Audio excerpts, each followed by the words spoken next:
Hello there, and welcome to Sleepy Science Vault.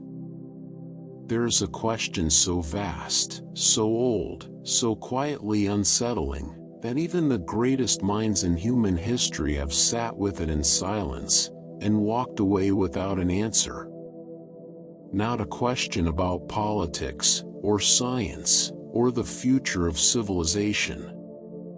A question far more fundamental than any of those. A question that sits underneath everything, underneath the stars, underneath thought itself, underneath the very fact that you are here, right now, listening to these words. The question is simply this: why is there something instead of nothing? It sounds almost too simple when you first hear it. 4 words. A child could ask it.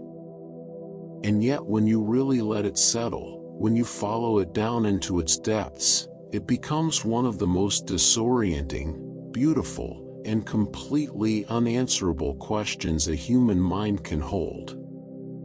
Philosophers have wrestled with it for centuries. Scientists have approached it from every angle they know. And still, after all that effort, after all those brilliant minds and sleepless nights and volumes of careful argument, we do not have an answer. Not a final one.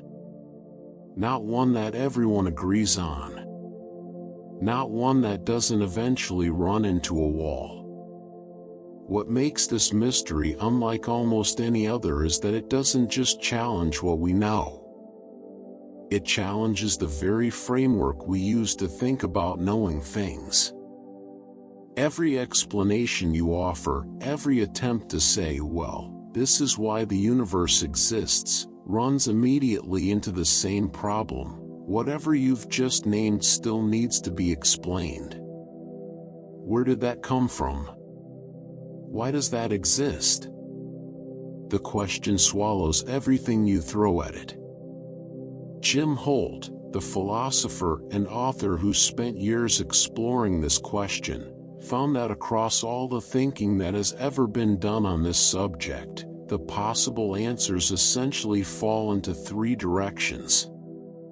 Either something exists because of necessity, because it could not exist. Or something exists because of chance, a kind of cosmic accident with no deeper cause. Or something exists because it was somehow chosen or designed, brought into being by intention rather than randomness or logic. 3 paths. And none of them entirely satisfying. Each one, when you follow it far enough, begins to tremble under the weight of its own implications. What's remarkable is that this isn't purely a religious question, or purely a scientific one. It lives in the strange territory in between, where philosophy becomes almost spiritual and science begins to feel like poetry. It is a question that has shaped theology and cosmology equally. A question that has quietly followed human civilization across thousands of years of thought. And here is perhaps the strangest part of all: we are inside the mystery. You are not standing at a safe distance, peering at some abstract puzzle on a blackboard. You are made of the very thing the question is about. The universe that might or might not have had any reason to exist, produced you. Produced this moment.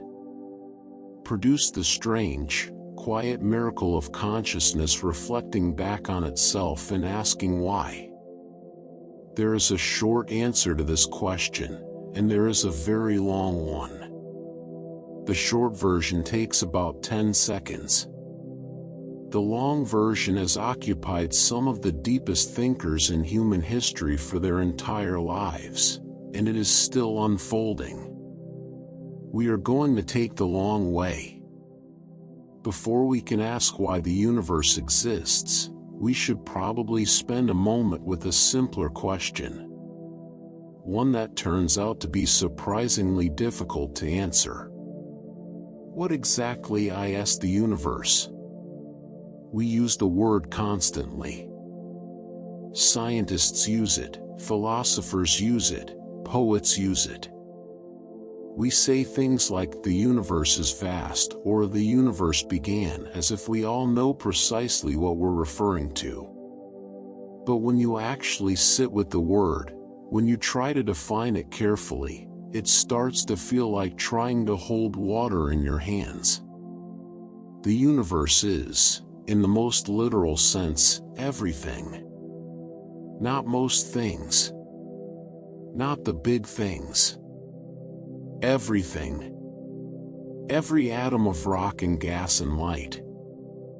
Every planet spinning quietly in the dark. Every thought you've ever had. Every conversation between two people who will never meet. Every star that has ever burned and every star that hasn't formed yet. The past, the present, and whatever comes next. All of it, together, without exception. There is nothing that is not the universe. There is no edge where the universe ends and something else begins. No border. No frame around it. The universe does not exist inside something larger. It is the largest category there is. And that is precisely what makes it so philosophically strange to talk about, because every tool we have for understanding things requires an outside perspective, a vantage point from which to observe. But with the universe, there is no outside. There is nowhere to stand and look at it whole. And yet here we are, trying. One of the most common misconceptions people carry about the universe is the idea that it must have a center. That somewhere out there, at some special location in space, there is a point from which everything else radiates outward, like spokes on a wheel or ripples on a pond. It seems logical. It feels like it should be true. But it isn't. The universe has no center. Or perhaps more accurately, every point in the universe could equally be called its center, which amounts to the same thing. When scientists talk about the universe expanding, they don't mean it's spreading outward from some central source. They mean that the space between things is stretching. Everywhere, simultaneously. If you were sitting in a galaxy 2 billion light years from here and you looked around at your cosmic neighborhood, you would see exactly the same thing we see, everything moving away from you in all directions, at rates that increase with distance. You would feel like the center. And you would be exactly as right as we are. There is also another deep misconception worth gently letting go of. The idea that the universe is expanding into something.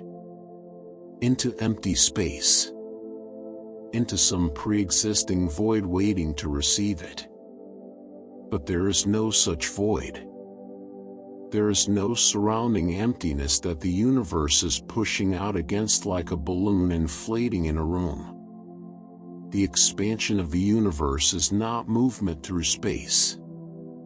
It is the expansion of space itself. Space is not a container holding things. Space is something that grows, and stretches, and carries the things within it along for the ride. These ideas are genuinely difficult for the human mind to hold. We evolved to understand hills and rivers and distances between trees. The geometry of the cosmos does not obey the comfortable rules our intuition was built for. And that is perfectly fine. You don't need to fully picture it. You can simply sit with the strangeness of it, and let it wash over you like something wonderfully beyond reach. Now, how old is all of this? The best answer science currently has is 13.8 billion years. A number so large it barely means anything in everyday terms. To put it gently into perspective, if you were to compress the entire history of the universe into a single calendar year, human civilization would appear only in the very last few seconds of December 31st. The pyramids of Egypt, the rise and fall of empires, everything we call history, a thin sliver at the very end. The dinosaurs would appear on Christmas Day. The first multicellular life wouldn't show up until early December. The Earth itself wouldn't form until early September. 13.8 billion years of cosmic history preceded this moment. 13.8 billion years of matter and energy and gravity doing what they do, slowly building complexity from simplicity, slowly arranging atoms into stars, stars into galaxies, galaxies into webs and filaments of structure that stretch across scales so large they have no equivalent in human experience. And within all of that, within the full sweep of everything that has ever happened in this universe, there are an estimated 2 trillion galaxies. 2 trillion. Each one a vast island of stars. Each one containing, on average, hundreds of billions of stars of its own. And each of those stars, very often, surrounded by worlds.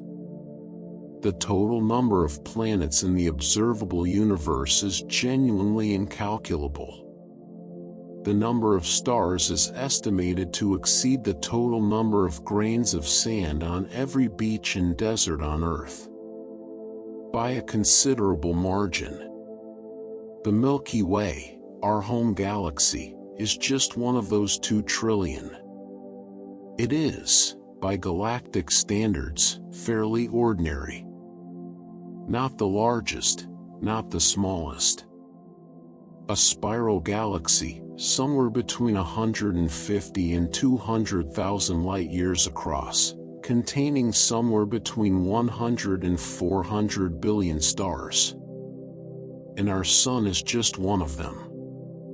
A middle-aged, average brightness star sitting about halfway out along one of the Milky Way's spiral arms, in a relatively quiet neighborhood of the galaxy.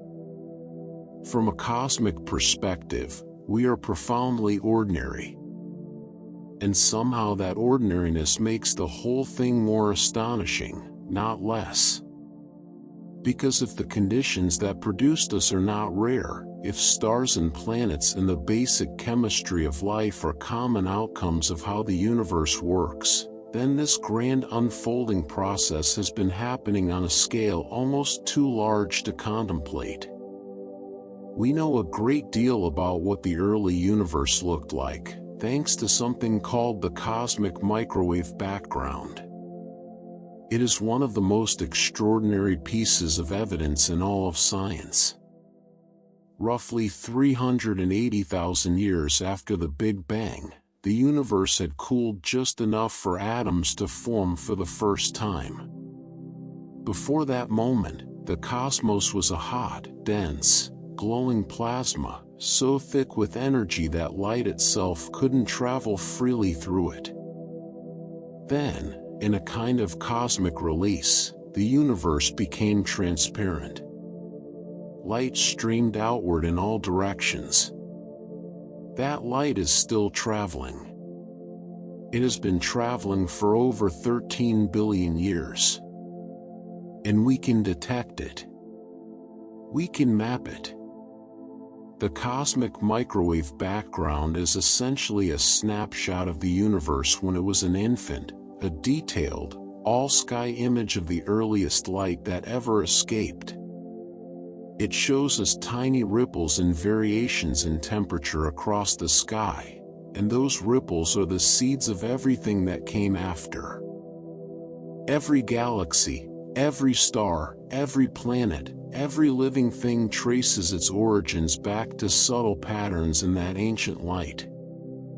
To study the cosmic microwave background is to look at a photograph of the universe in its very first chapter.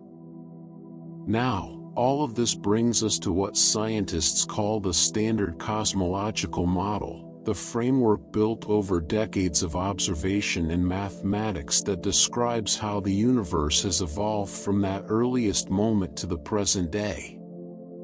And in broad outline, the story it tells goes something like this. The universe began in an extraordinarily hot, extraordinarily dense state. From that state, it expanded. As it expanded, it cooled. As it cooled, matter condensed. Hydrogen and helium formed first, then gravity pulled those gases into clouds, and those clouds collapsed into the first generation of stars. Those stars burned and died, and in their deaths they forged heavier elements and scattered them into space. New stars formed from that enriched material. Planets formed around them. And in at least one case, on at least one small rocky world orbiting an ordinary star, something remarkable began to happen in the chemistry of the oceans. That is the forward story. The expansion from a hot beginning toward the vast, cool, dark, complex universe we inhabit now. It is a story that holds up remarkably well against every observation we've ever made. The expansion is real. The ancient light is real. The distribution of elements in the universe matches what the model predicts. The large-scale structure of the cosmos, those great webs and filaments of galaxies, fits the theory with extraordinary precision. But the standard model, as good as it is, doesn't quite reach all the way back to the very beginning. It describes the universe expanding forward from an early hot state. What it doesn't fully explain is what happened in the very first instance, the first tiny fractions of a second, before that hot dense state settled into the pattern we can trace. That is where a concept called cosmic inflation enters the story. Inflation is best understood as a kind of prequel. A brief but extraordinary episode that may have occurred before what we typically call the Big Bang, or right at its very edge.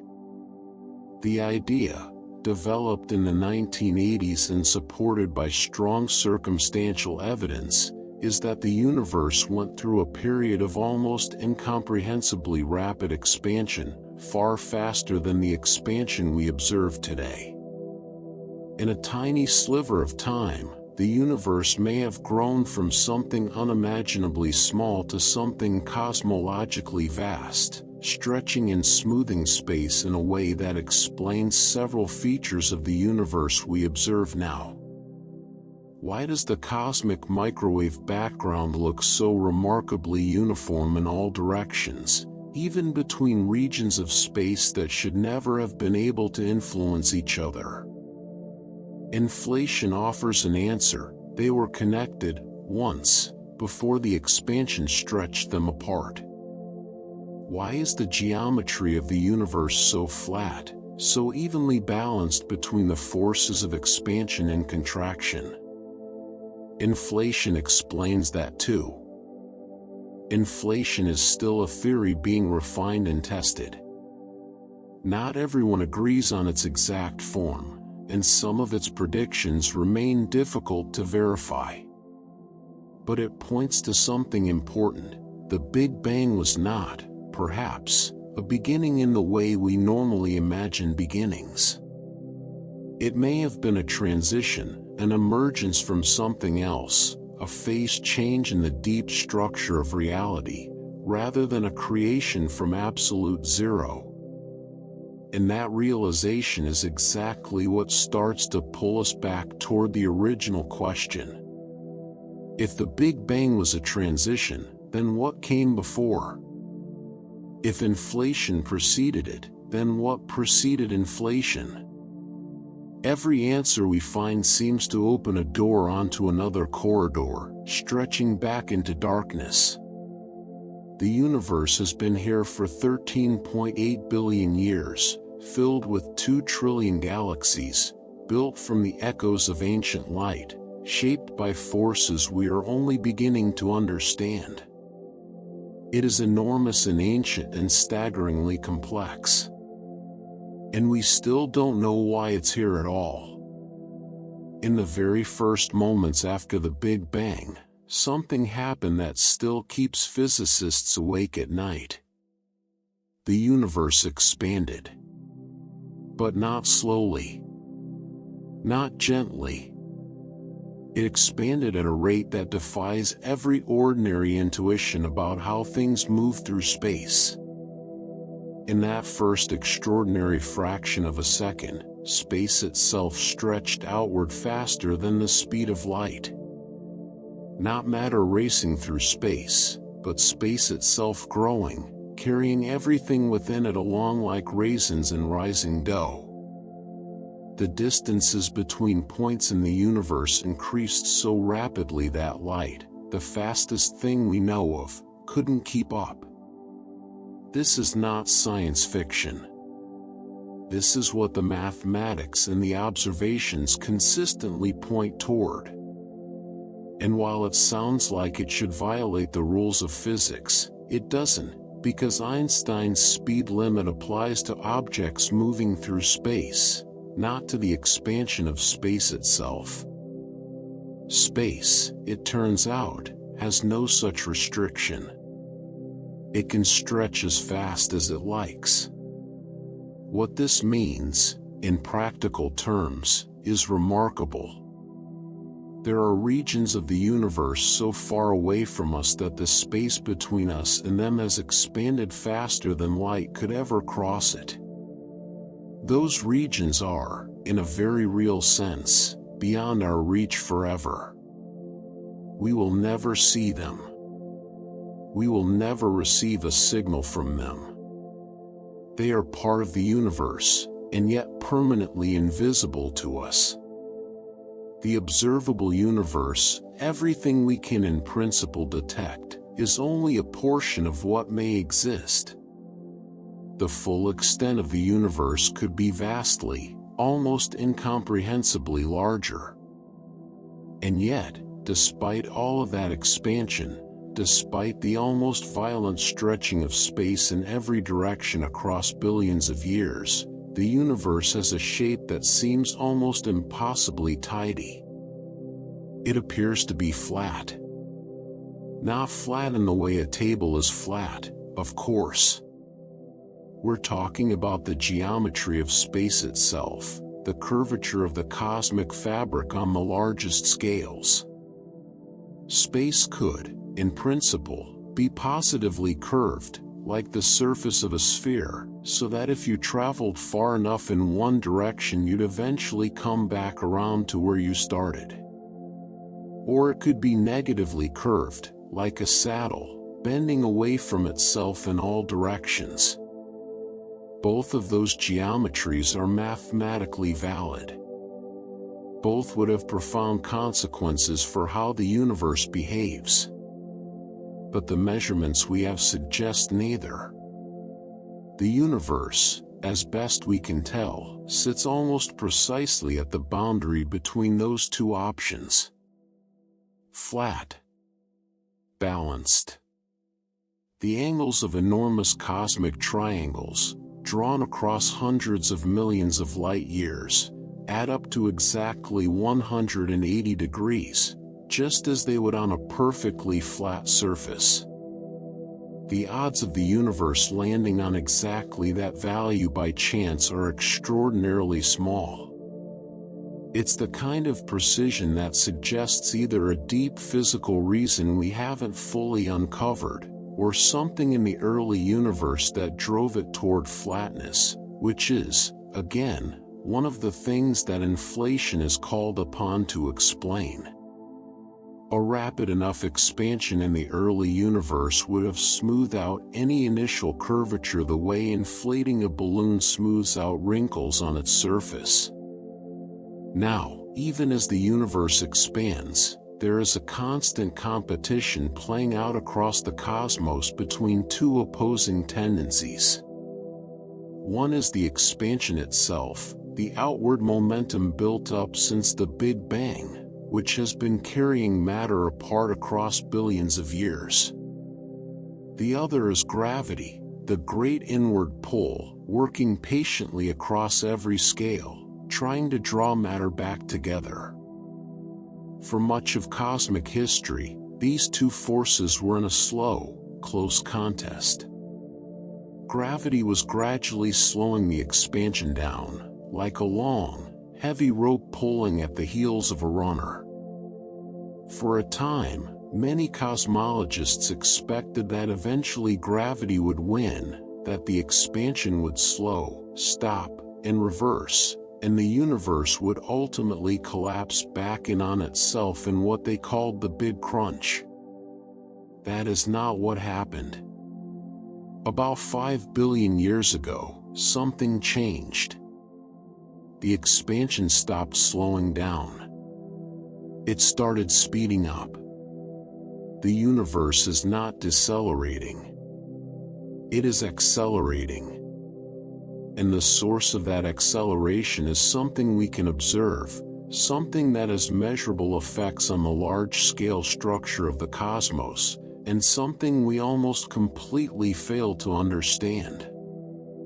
We call it dark energy.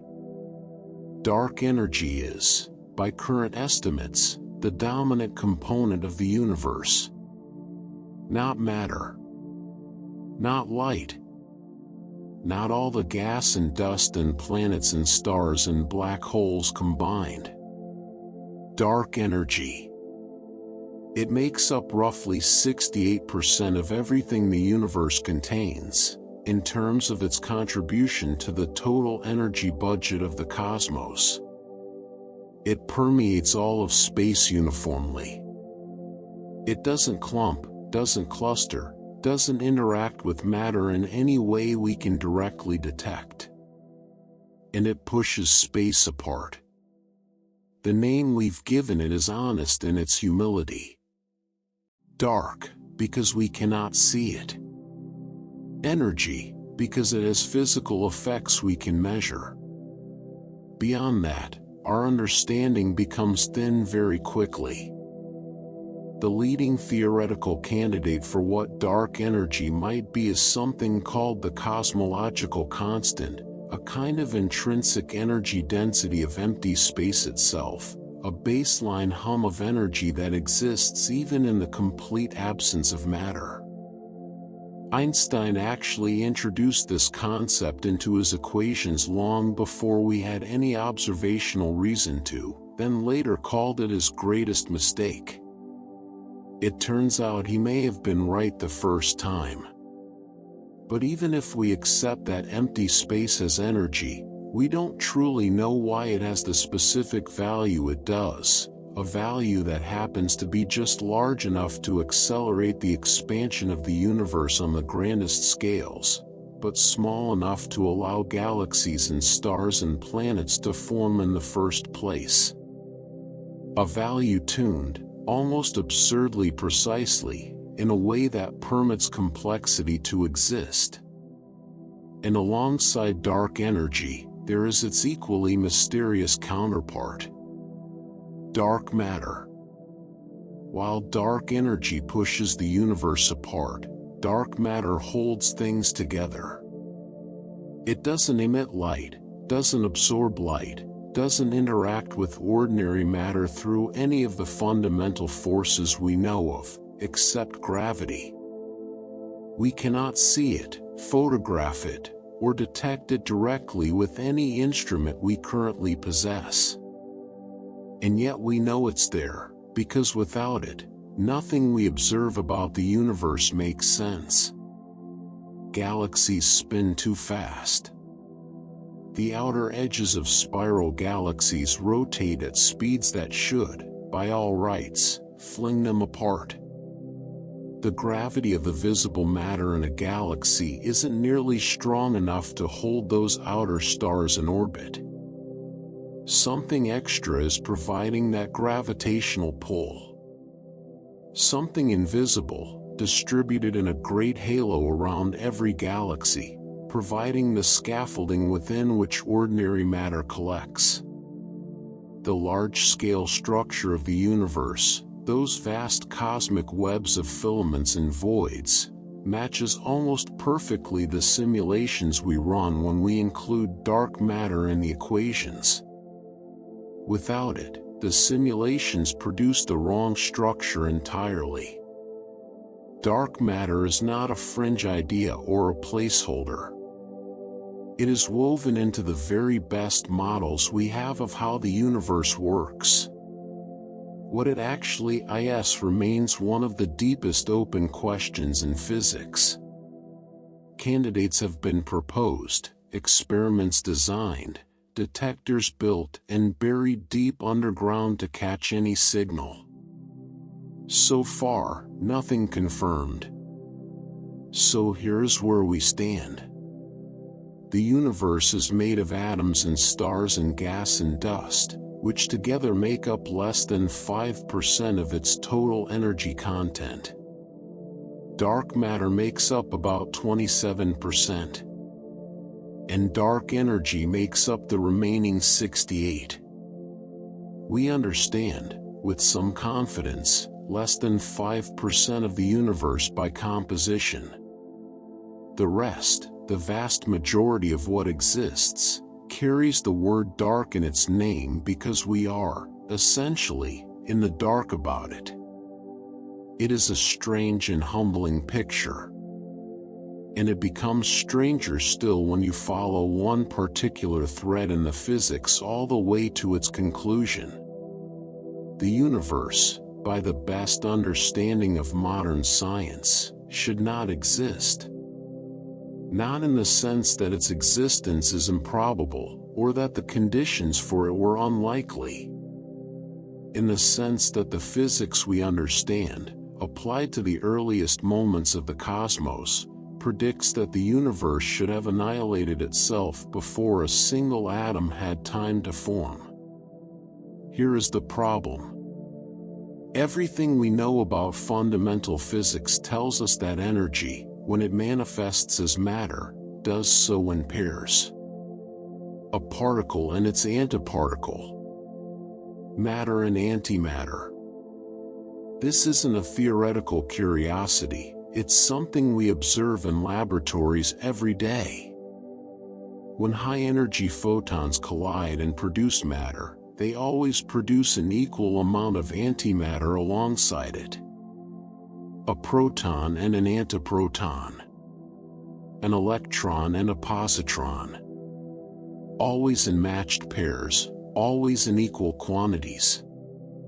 The laws of physics, as we understand them, are almost perfectly symmetrical between matter and antimatter. There is no deep reason, written into the fundamental equations, why one should be preferred over the other. And so, if those laws applied in the very first instance of the Big Bang, and there is every reason to believe they did, then matter and antimatter should have been produced in exactly equal quantities. A universe born in perfect balance, for every particle of matter, a twin particle of antimatter, identical in mass, opposite in charge, opposite in every quantum property that distinguishes them. This is not speculation. Physicists who have studied the conditions of the early universe and worked backward through the math arrive at the same conclusion consistently. The Big Bang, as far as the physics tells us, started with a 50-50 split. And here's where the problem becomes acute. Matter and antimatter do not coexist peacefully. When a particle meets its antiparticle, they annihilate each other. Completely. Both particles vanish, converted entirely into pure energy, a burst of radiation carrying away exactly the mass energy that the two particles represented. This is not a slow or gradual process. It is instantaneous and total. So a universe born with equal amounts of matter and antimatter would be a universe in which, almost immediately, every particle found its antiparticle and was destroyed. Matter and antimatter would have swept through each other in the first fractions of a second, annihilating in a blaze of pure radiation, until nothing was left. No protons. No electrons. No atoms. No stars. No planets. No anything. Just a universe of light, cooling slowly into darkness. The opposite charges of particles and antiparticles aren't a coincidence or a design flaw, they're the very property that ensures this mutual destruction. The positive charge of a proton and the negative charge of an antiproton are exactly, precisely equal and opposite. They are drawn together, and when they meet, they erase each other. By the rules we know, that erasure should have been complete. The universe we live in should not exist. The matter that makes up your body, the atoms in the air around you, the stars overhead, the galaxies scattered across 2 trillion islands in the dark, all of it should have been cancelled out before a single second had passed. And yet, here you are. Here it all is. 13.8 billion years of existence, stubbornly, beautifully, inexplicably refusing to be nothing. Something tipped the balance. Somewhere in the laws of physics, or in the specific conditions of the early universe, or in some process we haven't yet fully understood, matter won. Not by much. The current best estimates suggest that for every billion antiparticles produced in the Big Bang, there were 1,000,000,001 particles of matter. A tiny, almost negligible asymmetry. A fractional imbalance so small it seems almost accidental. But that tiny imbalance was everything. That one extra particle in a billion, multiplied across the incomprehensible scale of the early universe, produced all the matter that survived. All the hydrogen and helium that became the first stars. All the heavier elements forged in stellar cores. All the planets, all the oceans, all the molecules of life. Every atom you've ever touched. The entire observable universe is the residue of an asymmetry so small it makes the word tiny seem inadequate. We have a name for this imbalance. We call it baryogenesis, the process by which matter came to dominate over antimatter in the early universe. We have partial explanations, theoretical frameworks that point toward the kinds of physics that could allow it. There is a set of conditions, known as the Sakharov conditions, which describe what would need to be true for such an imbalance to arise naturally. And we believe those conditions were plausibly met in the early universe. But we don't have the complete picture. The standard model of particle physics, the most precisely tested theory in the history of science, predicts a matter-antimatter asymmetry, but one far too small to account for the universe we observe. Something else happened. Some physics beyond our current understanding tipped the scales just enough, at just the right moment, in a universe that by all standard reasoning should have quietly erased itself. The fact that you exist is, in a deep and literal sense, a scientific mystery. Not poetically. not metaphorically. Actually, the universe's existence violates the naive prediction of its own origin story. And the best scientists in the world are still working out how that could possibly be. That is where we find ourselves, inside a universe that shouldn't be here, looking outward into a darkness we mostly can't see, made of matter that nearly wasn't, asking why. Let's return for a moment to the annihilation. Not as an abstract concept, but as a physical event. Something that actually happened, in the first fractions of a second after the universe began, on a scale so vast and so violent that there is almost no adequate way to describe it in ordinary language. When matter and antimatter meet and destroy each other, the energy released doesn't simply disappear. It converts, instantly and completely, into gamma rays, the most energetic form of radiation in the known universe. Gamma rays carry more energy per photon than X-rays, more than visible light, more than any other form of electromagnetic radiation. A single annihilation event between a proton and an antiproton releases gamma rays energetic enough to be deeply dangerous to living tissue. We observe gamma-ray bursts from distant cosmic events and consider them among the most powerful explosions in the universe. Now multiply that by every particle in the early universe. By billions upon billions upon billions of annihilation events, happening simultaneously, everywhere, all at once, across the entire volume of a cosmos so young and dense that matter and antimatter were crammed together with almost no space between them. The energy released in those first moments of mutual annihilation was staggering. A flood of gamma radiation, sweeping through the infant universe, carrying away the mass energy of everything that was destroyed. If the process had been complete, if every particle had found its antiparticle partner, the universe would have been left as nothing but an expanding sea of cooling radiation. No structure. No chemistry. No future. And the physics that governs this annihilation is precise. Exacting. The opposite charges of particles and their antiparticles ensure the process runs to completion.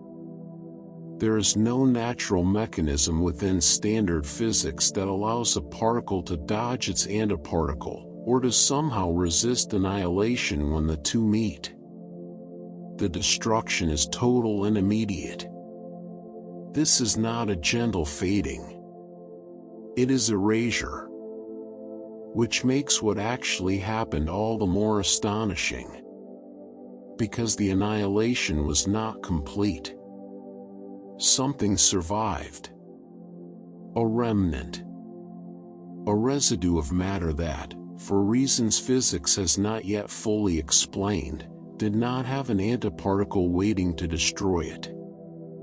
A small excess of matter over antimatter that persisted through the annihilation, like a handful of embers surviving a fire that should have consumed everything. And here's what makes this so scientifically troubling: that asymmetry, that small, life-giving imbalance between matter and antimatter, was not predicted. It is not something that falls naturally and cleanly out of the equations we use to describe the fundamental forces of the universe. The standard model of particle physics, which is in every other respect one of the most successful and precisely verified theories in the history of science, does not account for it. The model acknowledges that a small asymmetry between matter and antimatter is possible in principle, and it contains the seeds of such an asymmetry in certain of its equations. But the size of the imbalance it predicts is far, far too small. orders of magnitude smaller than what would be needed to produce the universe we actually observe. In other words, the best theory we have says the universe should still be essentially empty. And the universe disagrees. This is not a minor discrepancy. It is not a rounding error or a gap in experimental data. It is a fundamental mismatch between our deepest theoretical understanding of matter and the plain, undeniable fact that matter exists in the quantities we observe. Something happened in the early universe that our current physics cannot fully explain. Some process, operating at energies and timescales beyond what any laboratory on Earth can recreate, tipped the balance just enough to leave behind the matter that built everything. We don't know what that process was. We have candidates. We have theoretical frameworks and proposed extensions of the standard model that could, in principle, generate the right asymmetry under the right conditions. Some involve new, undiscovered particles. Some involve subtle violations of the symmetry between matter and antimatter in ways that go beyond what we've been able to measure. Some invoke the conditions of the very early universe, temperatures and densities so extreme that physics as we know it may have behaved differently. But none of these explanations has been confirmed. None has been directly observed. The asymmetry between matter and antimatter remains, after decades of intense research, one of the genuinely open problems in fundamental physics. It is listed among the great unsolved questions. Experiments are running right now, in underground facilities and particle accelerators and space-based observatories, searching for the tiny deviations from perfect symmetry that might reveal how the imbalance arose. The answer is still waiting to be found.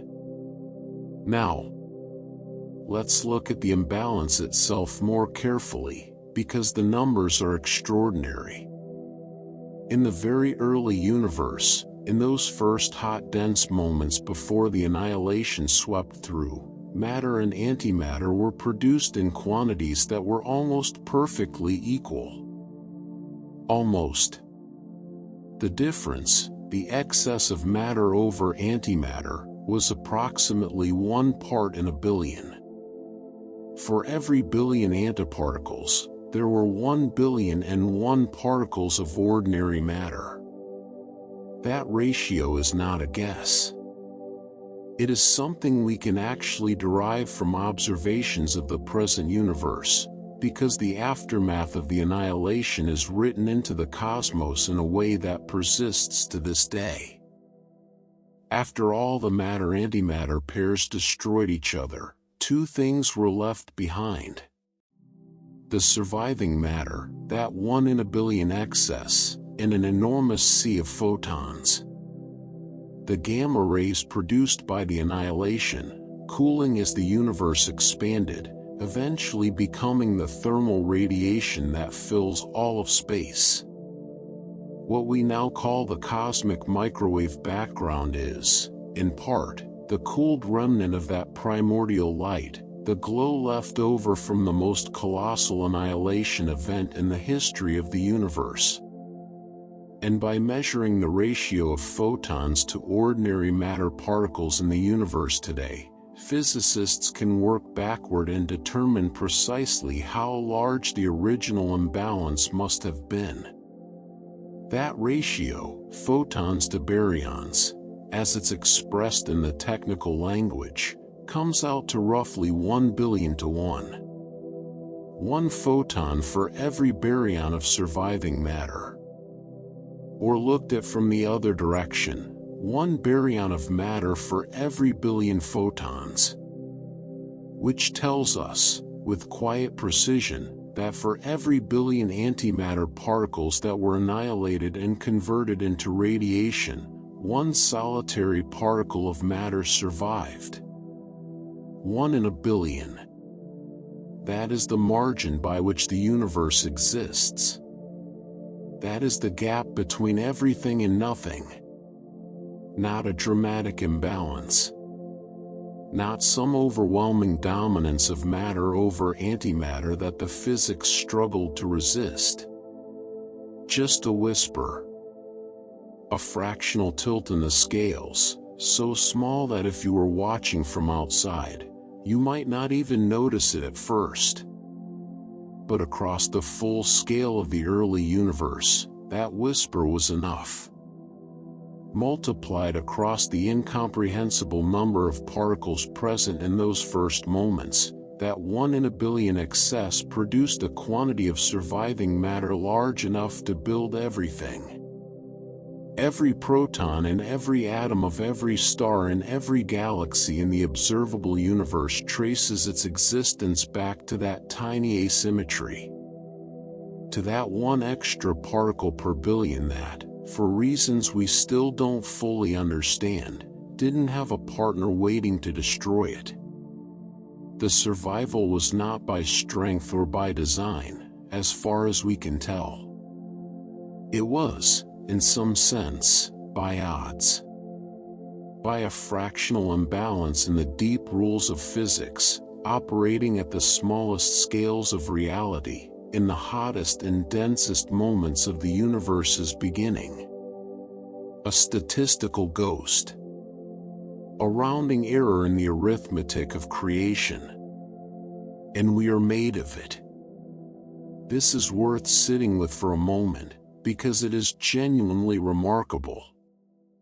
The atoms in your body, the carbon in your cells, the iron in your blood, the oxygen in your lungs with every breath, those atoms are the survivors. They are the residue. They are what was left after the great annihilation had finished its work and the universe had cooled enough for the survivors to begin forming bonds and structures and eventually, over billions of years, complexity. You are built from the leftovers of a catastrophe. From the 1 in a billion fraction that the early universe failed to destroy. There is something almost vertiginous about that when you really let it land. We tend to think of our existence as the foreground of the story, the point of it, the culmination. But in the cosmic accounting, we are the remainders. The overflow. The matter that wasn't canceled out. The universe made an enormous bonfire of itself in its first moments, and we are what remained when the fire died down. And somehow, those leftovers found their way to complexity. The surviving protons and electrons, cooling in the expanding darkness, attracted each other by electromagnetic force and formed hydrogen atoms, the simplest element, a single proton orbited by a single electron. Gravity gathered those hydrogen atoms into clouds. The clouds contracted under their own weight, growing denser and hotter at their cores, until the pressure ignited nuclear fusion and the first stars blazed to life. Those stars burned for millions of years, fusing hydrogen into helium, helium into carbon and oxygen and silicon, building up heavier and heavier elements in their cores. When they died, many of them in spectacular explosions, they scattered those elements into space. Subsequent generations of stars formed from that enriched material. Planets condensed around them. And on at least one of those planets, the chemistry of the leftovers became complicated enough to produce life, and eventually, minds capable of looking back at the whole process and asking how any of it happened. The photon-to-baryon ratio in the universe is, in this sense, one of the most profound numbers in all of physics. A single ratio that encodes the history of the annihilation, the scale of the asymmetry, and by extension the reason that anything exists at all. It is not a large number. It is not especially dramatic looking when you write it down. But every living thing, every built thing, every thought and word and breath is contained within its implications. 1 billion photons for every surviving particle of matter. And from those surviving particles, everything. The question of why the asymmetry existed, why the universe produced slightly more matter than antimatter in its first moments, remains unanswered. It is one of the places where our current understanding simply runs out, where the path we've been following leads to a cliff edge and beyond it, only open air. We can describe what happened. We can measure the consequences with remarkable precision. We can propose mechanisms and test their predictions and rule out some of the candidates. But the why is still out there, in the dark, waiting. Which is, in a way, exactly where we expected to find ourselves. Because this entire inquiry began with a question about why anything exists. And at every level we examine, the scale of the cosmos, the structure of space, the behavior of matter and energy, the balance between annihilation and survival, we find the same pattern. Not clean answers, but extraordinary facts arranged around a mystery that refuses to resolve. The universe is here. It shouldn't be, by the naive reading of its own physics. It survived its own birth by the thinnest of margins. And it is made, in every atom, of the tiny fraction that was left behind when almost everything was destroyed. That is the universe we live in. 1 in a billion. Against all odds. Quietly, stubbornly, magnificently here. The mystery of why matter survived had been sitting at the edge of physics for years before anyone formally laid out what it would take to solve it. In 1967, a Soviet physicist named Andrei Sakharov did something quietly remarkable. He wasn't trying to explain the universe's existence in any grand philosophical sense. He was working through the mathematics of the early cosmos, following the logic of particle physics into the extreme conditions of the Big Bang, and he arrived at a set of conditions, 3 specific conditions, that any physical process would need to satisfy in order to generate more matter than antimatter from a symmetric starting point. These became known as the Sakharov conditions. And they have guided the search ever since. The first condition is that there must be processes capable of changing the total number of baryons, the category of particles that includes protons and neutrons, in the universe. If the number of matter particles is always conserved, always fixed, then there is no mechanism by which an imbalance can arise. You need physics that can create or destroy baryons, even slightly unevenly. The second condition is that the laws of physics must behave differently for matter and antimatter in certain specific ways. There must be what physicists call C violation and CP violation, 2 related but distinct types of asymmetry baked into the fundamental rules. The third condition is that these asymmetry-generating processes must occur when the universe is not in thermal equilibrium. In a perfectly balanced, equilibrium state, any process that creates an asymmetry is precisely undone by its reverse.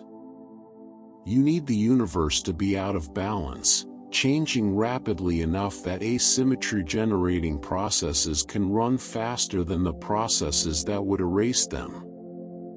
All 3 conditions are plausibly met in the early universe. The question is whether they are met in precisely the right way, and to the right degree, to produce the asymmetry we observe. And that is where the detective work begins in earnest. The concept of CP violation is central to all of this, and it is worth understanding what it actually means, because it is one of the stranger and more beautiful ideas in modern physics. Start with C symmetry, which stands for charge conjugation. The idea is simple. If you replaced every particle in the universe with its antiparticle, swapped every positive charge for a negative one, and vice versa, the laws of physics should look the same. The universe of antimatter should behave identically to the universe of matter. For most of physics, this holds perfectly well. Then there is P symmetry, which stands for parity. The idea here is that if you took the universe and reflected it in a mirror, reversed all spatial coordinates, turned left into right and right into left, the laws of physics should again look identical.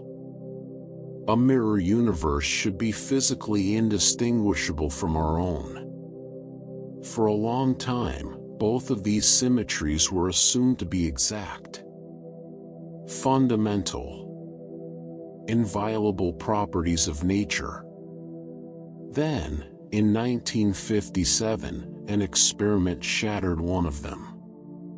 Qianxiang Wu, a Chinese-American physicist working at Columbia University, conducted an elegant and decisive experiment using radioactive cobalt atoms cooled to nearly absolute zero and aligned in a magnetic field. She was testing whether the weak nuclear force, the force responsible for certain types of radioactive decay, obeyed parity symmetry. The expectation, shared by almost everyone in the field, was that it did. It didn't. Wu's experiment showed, with unmistakable clarity, that the weak force distinguishes between left and right. The decay of cobalt atoms produced electrons that were emitted preferentially in one direction relative to the nuclear spin. The mirror image of the process behaved differently from the process itself. Parity, it turned out, was not a universal symmetry of nature. The weak force violates it. This was one of the most shocking experimental results in the history of particle physics. The theoretical prediction had been made just months earlier by Tsungdao Li and Chen-Ning Yan, who were awarded the Nobel Prize for it the following year. Wu's experimental confirmation was decisive and elegant, and it fundamentally changed how physicists thought about symmetry and the laws of nature. If P symmetry could be violated, the natural response was to ask about CP symmetry, the combination of charge conjugation and parity together. Even if individual symmetries could be broken, perhaps the combined symmetry held. Perhaps the universe and its mirror image antimatter counterpart were at least equivalent to each other, even if neither was its own mirror image. This combined CP symmetry seemed, for a few years, like it might be the more fundamental conservation law. Then, in 1964, another experiment broke that assumption too. James Cronin and Val Fitch, studying the decay of particles called neutral kaons, found tiny but unmistakable violations of CP symmetry. Matter and antimatter were not behaving identically after all. The laws governing their decay were subtly, measurably different. CP symmetry was violated. Cronin and Fitch received the Nobel Prize for this discovery in 1980. The violation was small, agonizingly small. But it was real. And it was exactly the kind of thing Sakharov's framework said was necessary for the universe to generate a matter-antimatter asymmetry. Here was evidence that the laws of physics genuinely distinguish between matter and antimatter, at least in certain processes involving the weak force. The problem was one of scale. The CP violation observed in kaon decays, and subsequently in other particle systems, is far too small to account for the asymmetry we actually see in the universe. It is the right kind of effect, pointing in the right direction. But the magnitude falls short by many orders of magnitude. Whatever process generated the matter excess in the early universe either involved CP violation on a much larger scale than anything we've observed, or operated through some mechanism we haven't yet identified, or both. The search for larger CP violation effects has become one of the central missions of experimental particle physics. At facilities like CERN's Large Hadron Collider, experiments are designed specifically to compare the behavior of matter and antimatter particles with extraordinary precision, looking for any deviation from perfect symmetry that might point toward the physics responsible for our existence. And results have come. CERN's LHCb experiment, which focuses specifically on particles containing beauty quarks, has observed CP violation effects in several decay channels. Some of these results have been striking enough to attract significant attention, evidence that matter and antimatter do not always behave as perfect mirror images of each other, in ways that go beyond what had previously been measured. These are not yet the smoking gun. They don't, by themselves, explain where all the matter in the universe came from. But they confirm, with increasing precision, that the asymmetry between matter and antimatter is real, measurable, and embedded in the fundamental physics of particles. Every new measurement of CP violation is another data point in the long detective story of our own existence. Beyond the experimental searches, theorists have proposed several mechanisms that could, in principle, generate the right asymmetry in the early universe. Some of these are extensions of known physics. Others reach into more speculative territory, into ideas that are compelling and mathematically rich but not yet confirmed by any experiment. One of these ideas connects to string theory. String theory is a framework for unifying quantum mechanics and general relativity, the two great pillars of modern physics that, despite their individual successes, are fundamentally incompatible with each other. In string theory, the fundamental objects of nature are not point particles but tiny, vibrating strings of energy, and the different particles we observe are different vibrational modes of these strings. The framework is mathematically extraordinary and has generated enormous insight into the deep structure of quantum field theories. One of the consequences of certain string theory models is the prediction of new physical phenomena at high energies, phenomena that could include CP violation effects much larger than what the standard model predicts, and new particles and interactions that could drive baryogenesis in the early universe. Some string-inspired models suggest that the matter-antimatter asymmetry may be connected to the same deep physics that determines the structure of space and time at the smallest scales. Whether string theory is ultimately the correct description of nature remains an open question. But the connection it draws between the existence of matter and the fundamental geometry of the universe is philosophically striking. If our existence is tied to the vibrational modes of strings at the Planck scale, then the question of why matter won over antimatter becomes part of a deeper question about why the universe has the specific mathematical structure it does. Another proposed mechanism involves hypothetical objects called cue balls. Cue balls are not particles in the conventional sense. They are stable, coherent lumps of energy, solitons, in the technical language, that can form in certain quantum field theories, particularly those motivated by supersymmetry. Think of them as bubbles of a particular field configuration, self-sustaining through a balance of internal forces, able to persist and move through space as coherent objects. In some theoretical models of the early universe, cue balls could have formed in large numbers during or shortly after the Big Bang. And crucially, they carry what is called a conserved charge, a quantity related to the number of matter or antimatter particles they contain.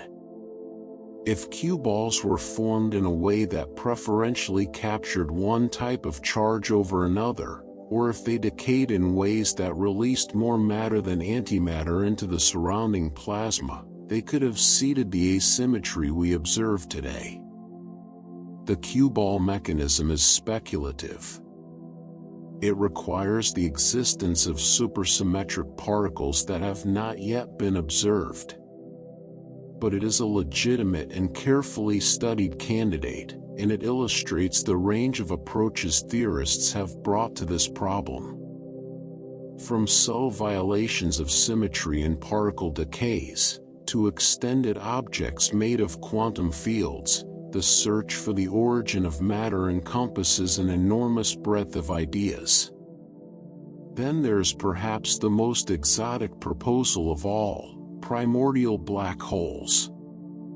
In the very early universe, when densities and energies were almost incomprehensibly extreme, fluctuations in the distribution of matter and energy could, under the right conditions, have been large enough to directly collapse into black holes. Not the stellar mass black holes that form when massive stars die, and not the supermassive black holes that lurk at the centers of galaxies, but tiny black holes, perhaps far smaller than an atomic nucleus, formed directly from the turbulence of the Big Bang. These primordial black holes, if they existed, would eventually evaporate through a process called Hawking radiation, the slow quantum leakage of energy from a black hole's event horizon, predicted by Stephen Hawking in 1974. And here is where the connection to baryogenesis becomes interesting. If the evaporation of primordial black holes violated CP symmetry, as some theoretical models suggest it might, then the radiation released as they evaporated could have carried a slight excess of matter over antimatter. Black holes evaporating in the early universe, seeding the cosmos with the slight matter surplus that became everything. It is one of the more remarkable ideas in theoretical cosmology, a mechanism by which the geometry of spacetime itself, distorted to its extreme by collapsed matter, participated in generating the conditions for matter's survival. Like all the other candidates, this remains unconfirmed. Primordial black holes are themselves a subject of active research and debate. Some models suggest they could account for a portion of dark matter. Others constrain their possible abundance based on the absence of certain observational signatures. The picture is still forming. What unites all of these proposals, the CP violation searches at CERN, the string theory models, the cue ball mechanisms, the primordial black hole scenarios, is that they are all attempts to answer the same fundamental question. Not just how the universe works, but why it exists at all in its current form. Why there is something here to study, rather than the empty radiation bath that symmetric physics would have produced. Sakharov laid out the conditions in 1967 with a clarity that has guided the field for decades. The conditions are almost certainly met in nature. The universe is here as proof of that. But the specific physics that met them, the precise mechanism that tipped the cosmic scales from nothing to everything, remains unidentified. It is a detective story with all the evidence pointing toward a solution that is just out of reach. Every new experiment narrows the field of suspects. Every new theoretical model proposes a mechanism and makes predictions that can be tested. The circle is tightening, slowly, across decades of work. And somewhere in the mathematics of quantum fields, or in the geometry of strings, or in the evaporation of ancient black holes smaller than an atom, the answer is waiting. An answer that, when we finally find it, will tell us not just how matter came to dominate the universe, but in some deep sense, why we are here at all. It may be the most consequential question any detective has ever pursued. The primordial black hole theory, for all its strangeness, carries a certain dark elegance. The idea, in its most direct form, is this: in the violent, churning conditions of the early universe, black holes formed from density fluctuations before matter and antimatter had finished annihilating each other. And as those black holes moved through the primordial plasma, they didn't consume matter and antimatter equally. For reasons connected to the geometry of their event horizons and the subtle asymmetries in how particles interact with extreme curvature, they preferentially absorbed antimatter. They ate the antimatter. Not all of it, and not through any deliberate process, but through a systematic bias in how antimatter particles interacted with the black holes compared to their matter counterparts. The antimatter fell in. The matter survived. And as the black holes eventually evaporated through Hawking radiation, they released their stored energy back into the universe in a form that no longer carried the antimatter charge that had been consumed. The accounting, by this mechanism, would work out. The antimatter doesn't disappear from the universe in some mysterious way. It is captured, absorbed, sequestered inside black holes, while the matter it would have annihilated is left free in the surrounding space. Over time, as the black holes evaporate, the asymmetry becomes permanent.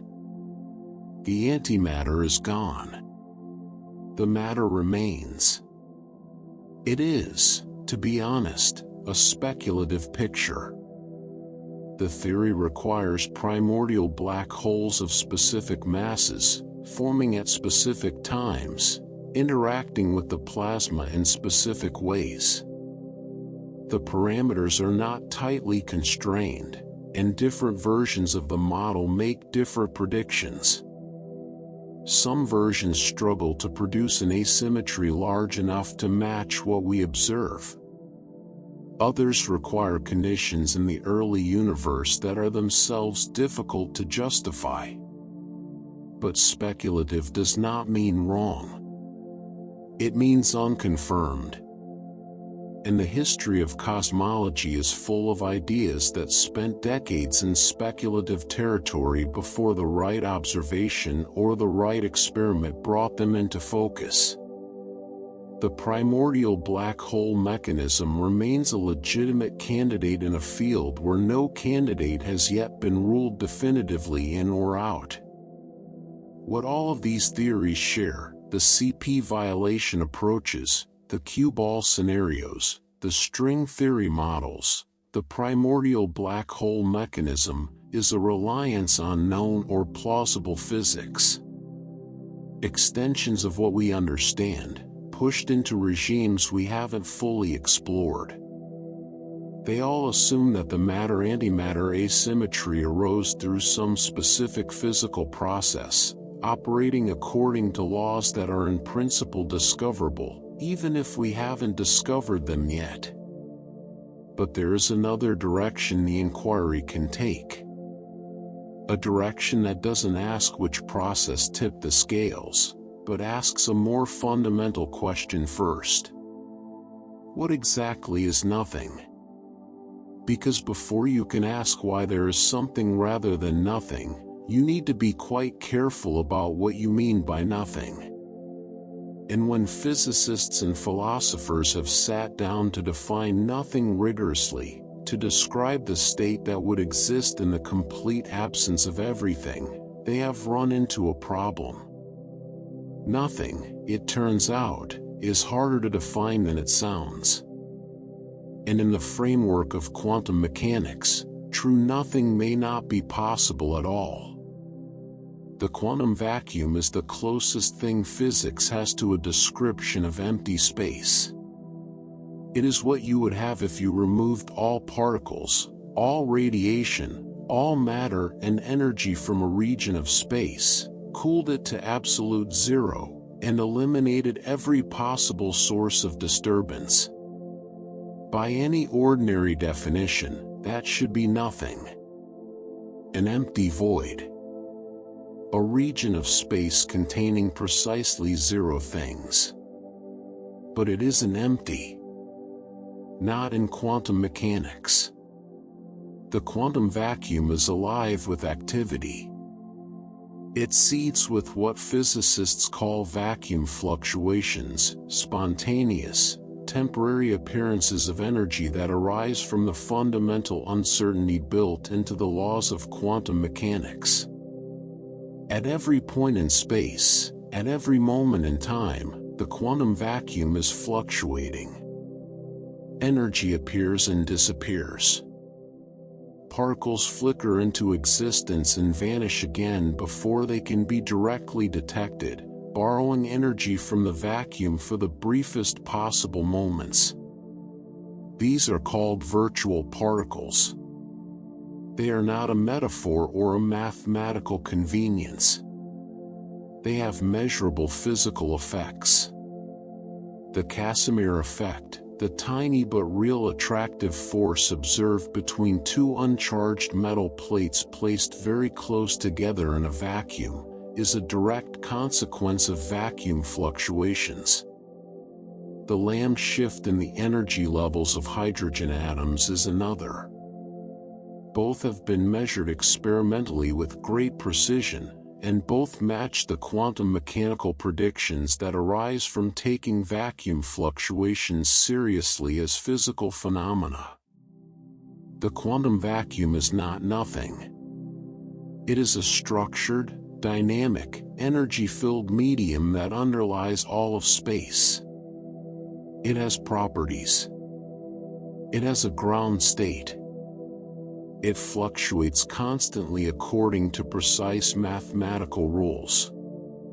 The reason this happens traces back to one of the most fundamental principles in all of physics, the Heisenberg uncertainty principle. Most people have heard of it in the context of position and momentum, the idea that you cannot simultaneously know exactly where a particle is and exactly how fast it is moving. The more precisely you pin down one, the less precisely you can know the other. This is not a limitation of our measuring instruments. It is a fundamental feature of reality at the quantum level. But there is another form of the uncertainty principle that is equally profound, the uncertainty between energy and time. You cannot simultaneously have a perfectly defined energy in a perfectly defined interval of time. The shorter the time interval you are considering, the more uncertainty there is in the energy of the system during that interval. Over very short timescales, energy is genuinely uncertain, genuinely undefined, and that uncertainty has physical consequences. What this means, concretely, is that the vacuum, even at its lowest possible energy state, cannot have a perfectly defined energy of zero at all times. The uncertainty principle forbids it. Instead, the energy of the vacuum fluctuates. It borrows energy from the uncertainty itself, from the fundamental fuzziness of reality at small scales. And those borrowed fluctuations can, under the right circumstances, manifest as particles. When Einstein wrote E=mc², he encoded something extraordinary into the fabric of physics. Mass and energy are not different things.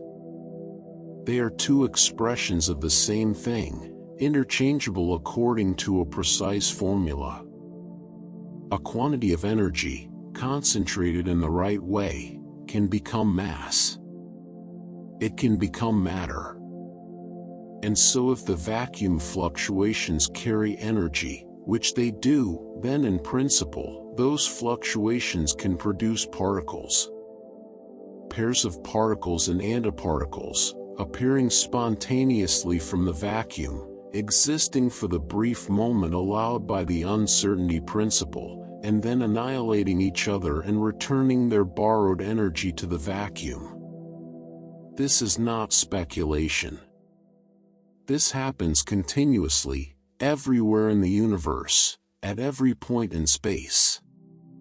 The vacuum is filled with these fleeting pairs, winking in and out of existence too quickly to be directly observed but leaving their fingerprints on every precision measurement of quantum systems. Usually, these pairs appear and disappear and leave no permanent trace. The energy is borrowed and returned. The particles live and die in the same instant. The net effect on the long-term state of the universe is zero.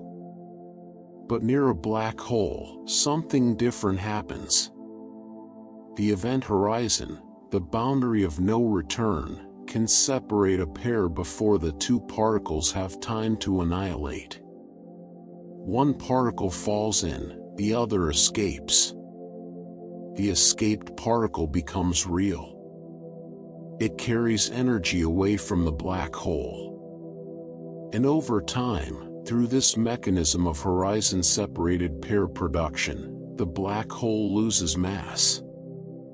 This is Hawking radiation, and it is one of the most profound theoretical predictions in modern physics, a place where quantum mechanics and general relativity meet in a single, strange process.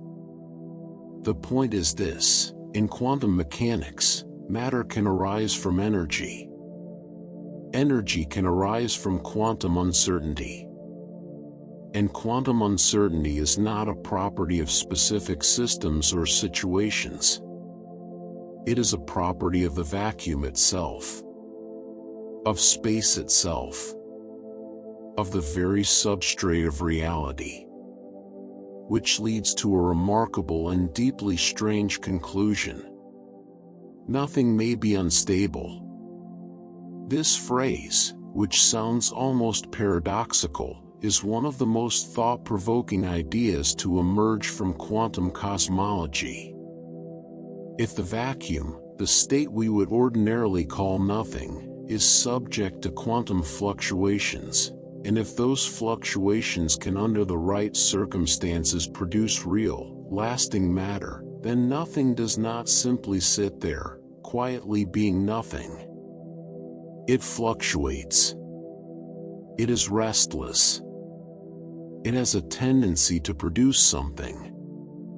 In this view, the question isn't why something came from nothing. The question is almost the reverse. Why would we ever expect nothing to stay nothing? In a universe governed by quantum mechanics, a perfect, permanent, featureless void is precisely the kind of state that the uncertainty principle will not allow. Nothing is inherently unstable. Something is, in a deep sense, the natural outcome. This idea was given a striking early articulation in 1973 by a physicist named Edward Tryon. In a paper published in the journal Nature, Tryon proposed that the universe might have originated as a quantum fluctuation of the vacuum. Not a fluctuation within the universe, a fluctuation of the vacuum that became the universe. A spontaneous appearance of a region of space filled with energy, arising from quantum uncertainty in the same way that virtual particles arise, but on a cosmic scale. The proposal was radical. It was also, at the time, easy to dismiss, because it raised an obvious objection: quantum fluctuations are temporary. They arise and dissolve. If the universe is a quantum fluctuation, why is it still here? Why hasn't it dissolved back into the vacuum the way virtual particles do? Tryon's answer drew on a remarkable feature of general relativity: the total energy of the universe may be exactly zero.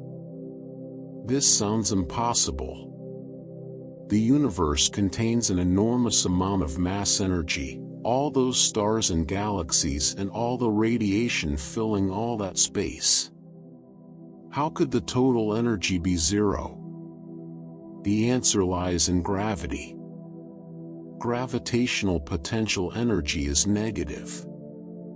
When matter comes together under gravity, it releases energy and settles into a lower energy configuration. The gravitational field of a system carries negative energy. And in a closed universe, or in a universe with specific spatial geometry, the negative gravitational energy may precisely cancel the positive mass energy of all the matter and radiation in it. If the total energy of the universe is zero, then creating it from nothing requires no net energy input. The uncertainty principle doesn't prohibit indefinitely large fluctuations in energy if the energy being borrowed is zero. A zero-energy universe could, in principle, persist indefinitely as a quantum fluctuation without violating conservation of energy, because the total tab it has run up is nothing. The universe borrowed nothing, and has been paying back nothing, for 13.8 billion years.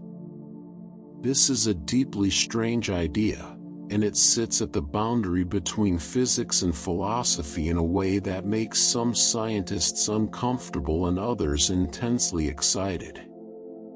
It doesn't fully resolve the question of why the universe exists, because it still requires the quantum vacuum, with all its laws and properties and fluctuation dynamics, to exist as a prior condition. You still need something to fluctuate. You still need the uncertainty principle to be operating. You still need the rules. But it shifts the framing in an important way. It suggests that the origin of the universe may not have required a cause in any conventional sense. No external agency. No initial push. Just the intrinsic restlessness of a quantum vacuum, doing what quantum vacuums do, fluctuating, producing, manifesting, on a scale large enough to become a cosmos. Lawrence Krauss, in his book on this subject, argued that in the context of quantum mechanics and modern cosmology, nothing, the quantum vacuum, empty space governed by the laws of physics, is genuinely unstable, and that universes are the natural product of that instability. The question of why there is something rather than nothing becomes, in this framing, almost like asking why a radioactive atom decays. It doesn't need a specific cause. Decay is simply what unstable things do, eventually, given the nature of the laws they obey. Critics, and there are thoughtful ones, point out that this argument moves the goalposts. Krauss's nothing is not really nothing. It is a quantum vacuum with specific properties, governed by specific laws of physics. Where do those laws come from? Why does the universe obey the Heisenberg uncertainty principle rather than some other set of rules, or no rules at all? The quantum fluctuation explanation accounts for the origin of matter and energy within a framework that already contains the seeds of everything. It doesn't explain the framework itself. In that deeper challenge, where the laws come from, why there are laws at all, why there is a quantum mechanics for the vacuum to obey, is the horizon that keeps receding as we approach it. Every answer we find is an answer within some pre-existing structure. Every explanation assumes some prior context. The question of why anything exists at all is, in this sense, more than a physics question. It is a question about the preconditions for physics itself. But the quantum vacuum story gives us something real and important even if it doesn't reach all the way to the ultimate answer. It tells us that matter arising from energy is not a miracle. It is a routine feature of quantum mechanics, happening everywhere all the time.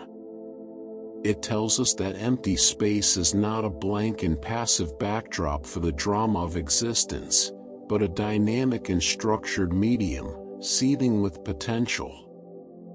It tells us that the line between something and nothing is not as sharp as common sense suggests. In the quantum world, nothing is always already becoming something. The void is never truly still. And from that restlessness, given enough time and the right conditions, a universe is not just possible. It may be inevitable.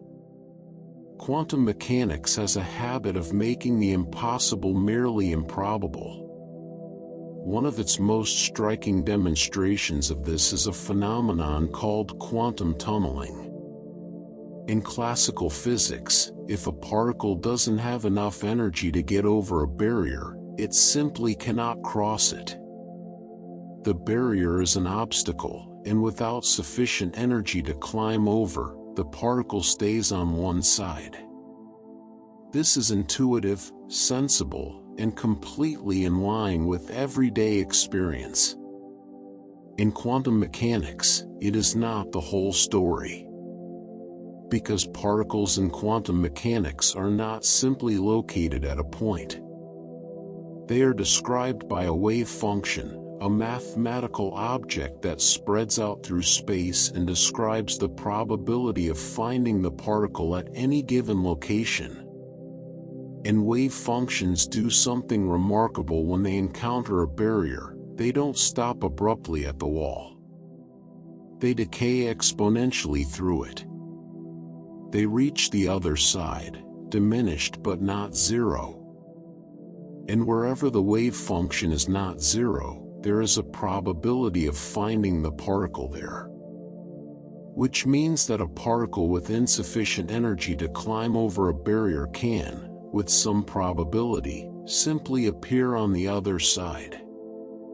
Not by going over. Not by going around.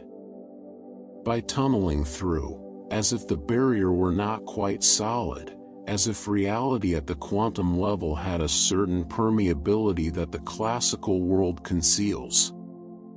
This is not a thought experiment. Quantum tunneling is one of the most thoroughly confirmed phenomena in all of physics.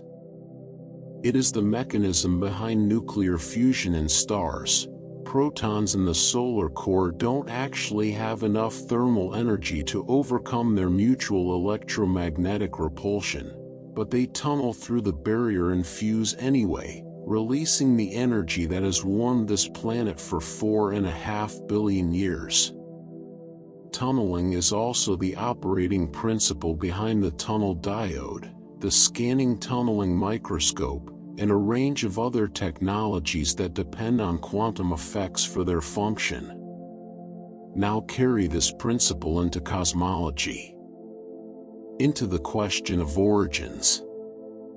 If quantum tunneling allows particles to cross barriers they classically cannot cross, then what does it mean for a universe? Could the universe itself have tunneled into existence, not from within some pre-existing space, but from a quantum state that we might, with appropriate care, call nothing? Could the first moment of existence have been a tunneling event, the universe appearing on the other side of a barrier that classical physics would say it had no right to cross? This is not a casual metaphor. It is a serious theoretical proposal, developed with mathematical rigor by physicists including Alexander Vilenkin, who in the early 1980s proposed a model in which the universe originated through quantum tunneling from what he described as a state of literally nothing, no space, no time, no matter, no fields. Just the quantum mechanical possibility of a universe, and the tunneling probability that such a universe would appear. In Vilenkin's framework, the universe didn't emerge from a pre-existing vacuum with quantum fluctuations already happening. It emerged from a prior state in which there was no space to fluctuate in. The tunneling was not of a particle through a spatial barrier. It was the appearance of space and time themselves, from a condition in which those concepts had no meaning. The mathematics is genuinely difficult, and the philosophical implications are dizzying. But the central point is clear: in a quantum mechanical universe, the appearance of something from nothing is not just conceivable. It may be, in a precise technical sense, calculable. Vilenkin's model produces a wave function for the universe, a mathematical description of the probability distribution over different possible universes that could tunnel into existence, and from that wave function, predictions can in principle be derived. Whether those predictions match the universe we observe is still being worked out. Whether the framework itself is correct is not known. But the proposal stands as a serious contribution to the question of origins, and it illustrates how far quantum mechanics has expanded our conception of what is possible. Now let us return to the zero-energy universe, because this idea deserves more careful attention than a brief mention can give it. The claim is stark: when you add up all the energy in the universe, all the mass energy locked in matter, all the kinetic energy of moving things, all the energy carried by radiation and fields, and you subtract the gravitational potential energy, the total comes to zero. Or very close to zero. Close enough that many physicists take seriously the possibility that it is exactly zero, and that this is not a coincidence but a deep feature of the universe's structure. Gravitational potential energy is negative. This is a convention, but it is a convention with physical meaning. When objects fall toward each other under gravity, they release energy and speed up. The energy had to come from somewhere, and the answer is that it came from the gravitational field itself, which became more negative as the objects approached. Gravity is, in this sense, an energy debt. The more matter comes together under gravity, the deeper the debt. In a universe that began from an extremely compact state and expanded outward, the gravitational energy debt accumulated as matter distributed itself across space. And the remarkable thing is that this debt appears to precisely cancel the positive energy of all that matter and radiation. Stephen Hawking described this balance with characteristic clarity. The matter in the universe, he pointed out, has positive energy. The gravitational field of the universe has negative energy. And the two appear to cancel. The universe, in this accounting, is a zero-sum system. It contains an enormous amount of energy, arranged in an extraordinarily complex way, but the net total is nothing. This is sometimes described as the ultimate free lunch. Something for nothing, but in a very precise sense, the something is arranged so that it adds up to nothing. The universe did not require a net input of energy to come into existence, because it contains no net energy. It is, from a certain perspective, nothing at all, organized into the appearance of something. The phrase free lunch was popularized in this context by Alan Guth, the physicist who developed the theory of cosmic inflation. Guth pointed out that inflation itself is powered by a kind of gravitational energy loan. The rapid expansion of the early universe was driven by a field with negative pressure, a field that, as space expanded, poured energy into the expanding matter, seemingly from nowhere. The source of that energy was gravitational, and the books balance when you account for it fully. Inflation is, in this sense, the mechanism by which the free lunch is served. A universe that costs nothing to create, powered by expansion that pays for itself with gravitational debt, adds up to zero and asks for nothing from outside. It is a closed system not just physically but energetically. It doesn't draw on any external source. It doesn't require a reservoir of energy waiting to be tapped. It is self-contained in the deepest possible sense. And from this self-containment, a more radical idea follows naturally. If the universe is self-contained energetically, might it also be self-contained causally?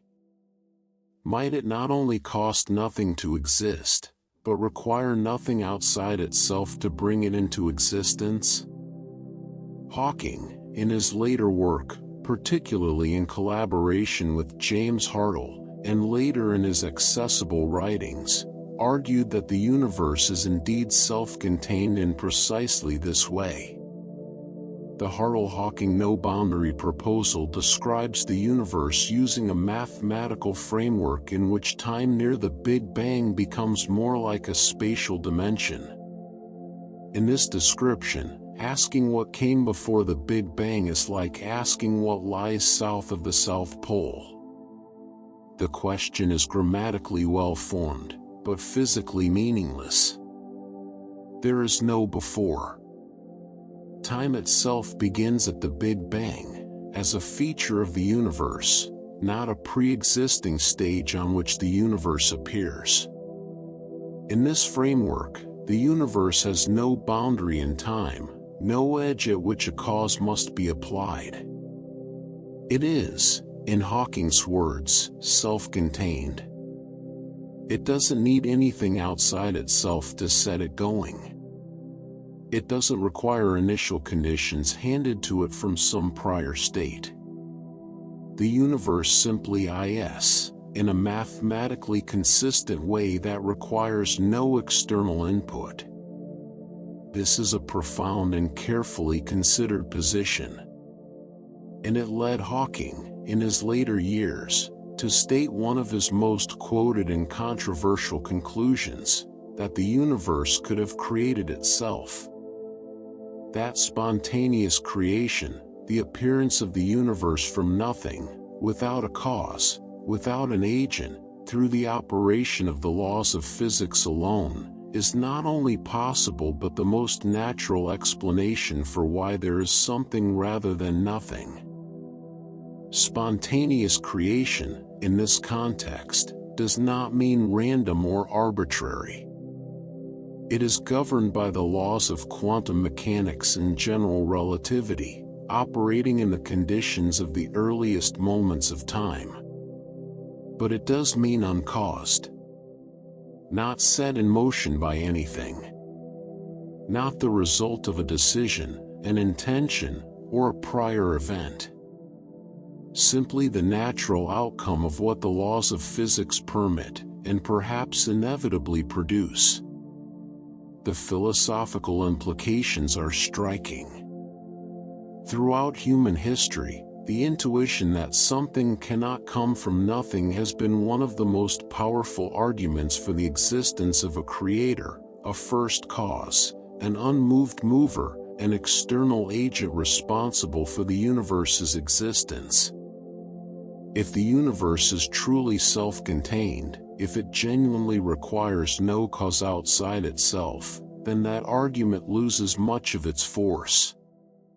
The universe is not an effect waiting for its cause.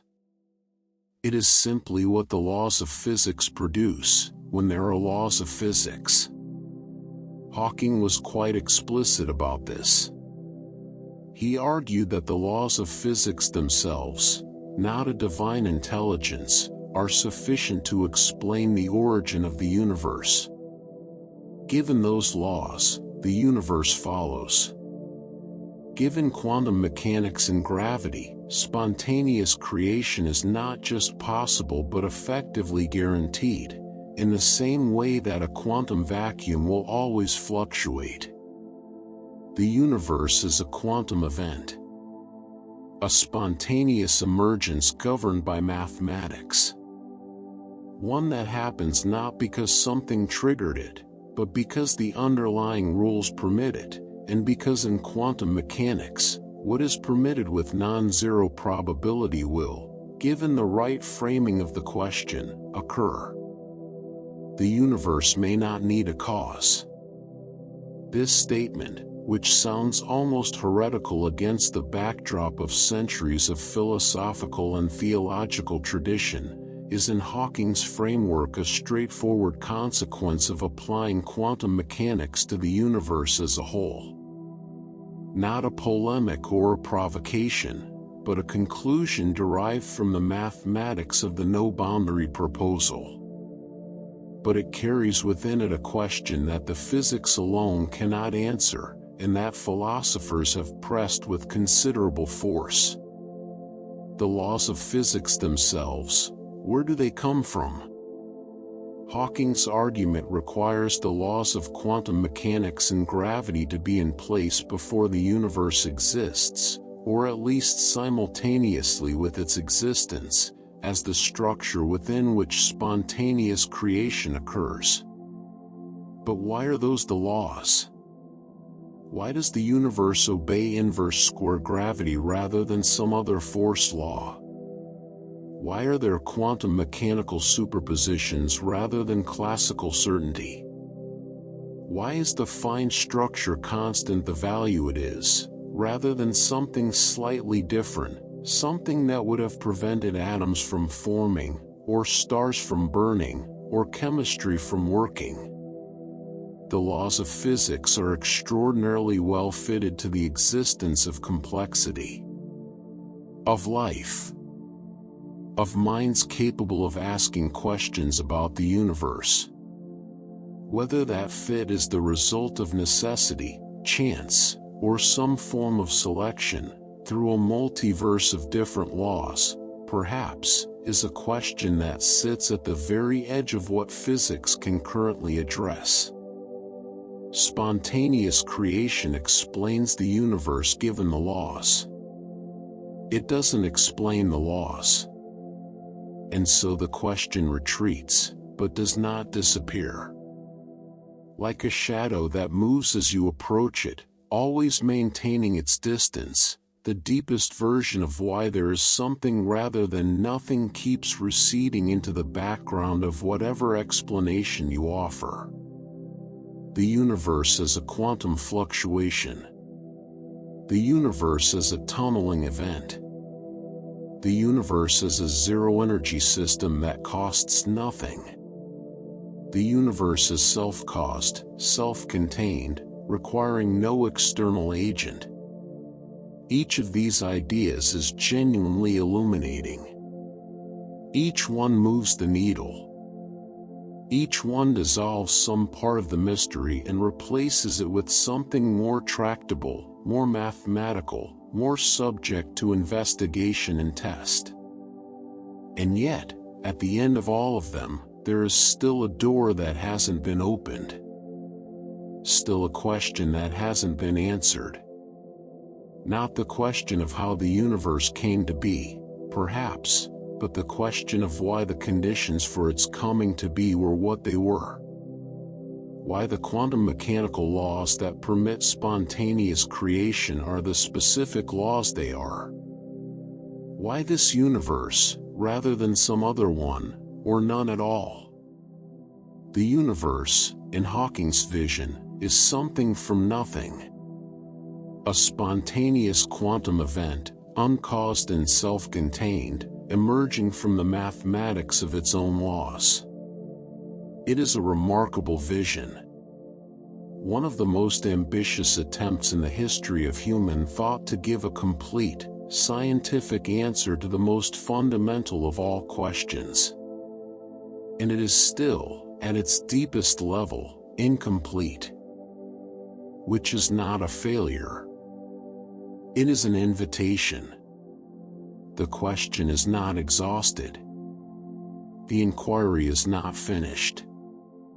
And for all the extraordinary ground covered by physics and mathematics and philosophy in their pursuit of this mystery, the universe remains, at its core, something wonderfully, stubbornly, beautifully unexplained. Not every cosmologist accepts that the universe had a beginning. The Big Bang model is extraordinarily well supported by observation. The expansion of space, the cosmic microwave background, the abundance of light elements, the large-scale structure of the cosmos, all of it fits with extraordinary precision into a framework in which the universe emerged from an extremely hot, dense state roughly 13.8 billion years ago. The evidence for that early state is robust and consistent across decades of independent measurement. But the model has a boundary. A point beyond which our current equations break down, where the density becomes infinite, where the curvature of spacetime becomes infinite, where physics as we know it simply stops producing meaningful answers. That boundary is called the initial singularity, and it sits at the very beginning of time in the standard cosmological picture.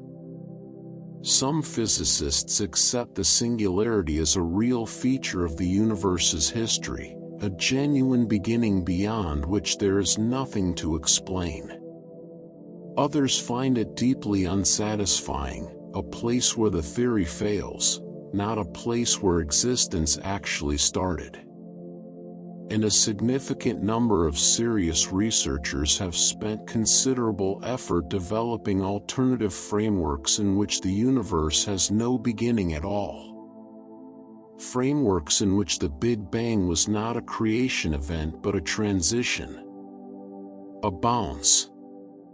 A moment of passage between one phase of existence and another, in a cosmos that has always existed and always will.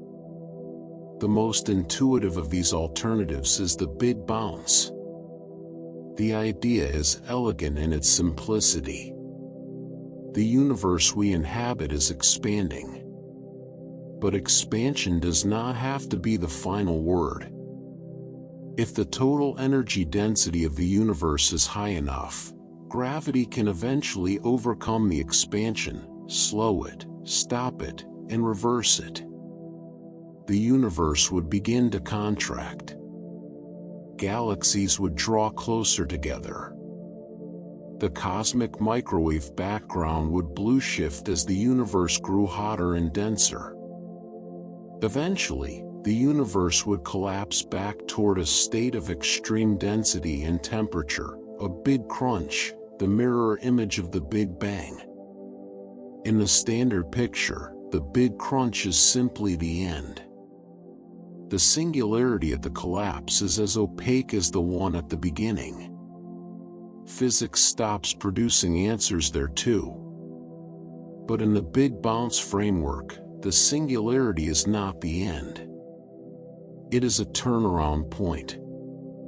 The contraction reaches a minimum volume, extraordinarily small, extraordinarily hot and dense, and then rebounds. The collapse reverses into expansion. A new Big Bang erupts from the compressed remnant of the old universe, and a new cycle begins. The cosmos breathes in and breathes out, over and over, in cycles that may stretch back without beginning and forward without end. In this picture, our universe is just one breath. One expansion phase in an infinite sequence of contractions and expansions, each cycle potentially lasting hundreds of billions of years, each one a universe in its own right, with its own structures and possibly its own physical constants. The question of why anything exists dissolves, in this framework, into the observation that existence is simply the default state of things. The universe has always been here. It recycles. It does not require a creation event because there was no creation event, only an endless sequence of transformations. The Big Bounce has been explored in various forms over many decades. Loop quantum cosmology, a candidate theory of quantum gravity, provides a specific mechanism for the bounce, at the Planck scale, where quantum effects dominate the geometry of spacetime. The singularity that general relativity predicts is replaced by a quantum repulsion that prevents the collapse from reaching zero volume. The crunch becomes a bounce, and a new expanding phase emerges naturally from the equations. These models make predictions about the spectrum of primordial gravitational waves, about subtle features in the cosmic microwave background, that in principle distinguish a bouncing cosmology from a one-time Big Bang. The observations needed to test those predictions are at or near the edge of current technology. Some future experiments may be sensitive enough to look for the signatures. The question is not yet settled. Then there is a more elaborate and mathematically sophisticated alternative, Roger Penrose's conformal cyclic cosmology. Penrose is one of the towering figures of modern theoretical physics. His contributions to general relativity, the mathematics of singularities, and the foundations of quantum mechanics span decades of deep and original work. Conformal cyclic cosmology, which he has developed with characteristic rigor and unusual imagination, is in some ways his most ambitious proposal. The framework rests on a deep mathematical property called conformal symmetry. A conformal transformation preserves angles but not distances. It can stretch or compress space while leaving the local geometry otherwise unchanged. Massless particles, crucially, do not experience distances in the ordinary sense. Photons, which travel at the speed of light, do not age. From the perspective of a photon, no time passes between emission and absorption, regardless of how far it travels. Massless particles are, in a precise mathematical sense, indifferent to the overall scale of the universe. Penrose observes that the very remote future of our universe and the very early state of a new Big Bang share an important property. Both are dominated by radiation and massless particles, with very little massive matter to set a preferred scale. In the remote future, all the protons and all the matter in the universe will eventually decay, black holes will evaporate through Hawking radiation, and the universe will become an extraordinarily dilute sea of photons and other massless particles, cooling toward absolute zero over timescales of almost incomprehensible length. At that point, with no massive particles left, there is no clock, no ruler, no preferred scale. The universe becomes conformally equivalent to a new beginning. In Penrose's framework, this far future state, which he calls the end of one aeon, can be conformally matched to the beginning of a new aeon. The remote future of one universe becomes, through this mathematical identification, the Big Bang of the next. The universe doesn't crunch and bounce. It stretches and transforms, and what was incomprehensibly vast and cold becomes, through conformal rescaling, incomprehensibly hot and dense again. A new cycle begins, seamlessly, without a singularity, without a discontinuity in the physics. Each aeon is a complete universe, with its own Big Bang, its own expansion, its own epoch of stars and galaxies, its own long decline into cold darkness. And then the transformation occurs, and a new aeon begins. What makes conformal cyclic cosmology particularly compelling, and particularly controversial, is that Penrose has proposed specific observational signatures that it should leave in our universe, imprints of the previous aeon on our cosmic microwave background. The argument goes like this. In the aeon before ours, there were black holes. Enormous black holes, perhaps supermassive black holes that formed at the centers of galaxies and grew over billions of years. In the very late stages of that previous aeon, pairs of these supermassive black holes occasionally merged. Each merger released an enormous burst of gravitational wave energy, radiating outward from the collision site and spreading across the cosmos of that previous aeon. As that aeon transitioned into ours through the conformal transformation, those bursts of energy were imprinted, faintly, onto the initial conditions of our universe. The imprints, Penrose suggests, should be visible in the cosmic microwave background as subtle circular patterns, regions of slightly different temperature distributed across the sky, centered on the locations where those ancient black hole mergers occurred. He calls these features Hawking points, in honor of Stephen Hawking, because they are the final evaporative signals of the black holes from the previous aeon. The claim to have found these Hawking points in the CMB data is one of the most contested aspects of the proposal. Penrose and his collaborators have published analyses suggesting that anomalous circular features exist in the CMB maps that are inconsistent with the predictions of standard cosmology. Other researchers have examined the same data and argued that the patterns Penrose identifies are not statistically significant, that they fall within the range of what would be expected by chance in a standard Big Bang universe. The debate is ongoing. It is technical and statistical in nature, and it involves questions about how to properly assess significance in CMB data that are genuinely difficult to resolve. Penrose maintains that the evidence is real. Others remain unconvinced. The question of whether our night sky contains faint echoes of the universe before ours has not been answered definitively. But the proposal exists. It is mathematically serious. It makes predictions.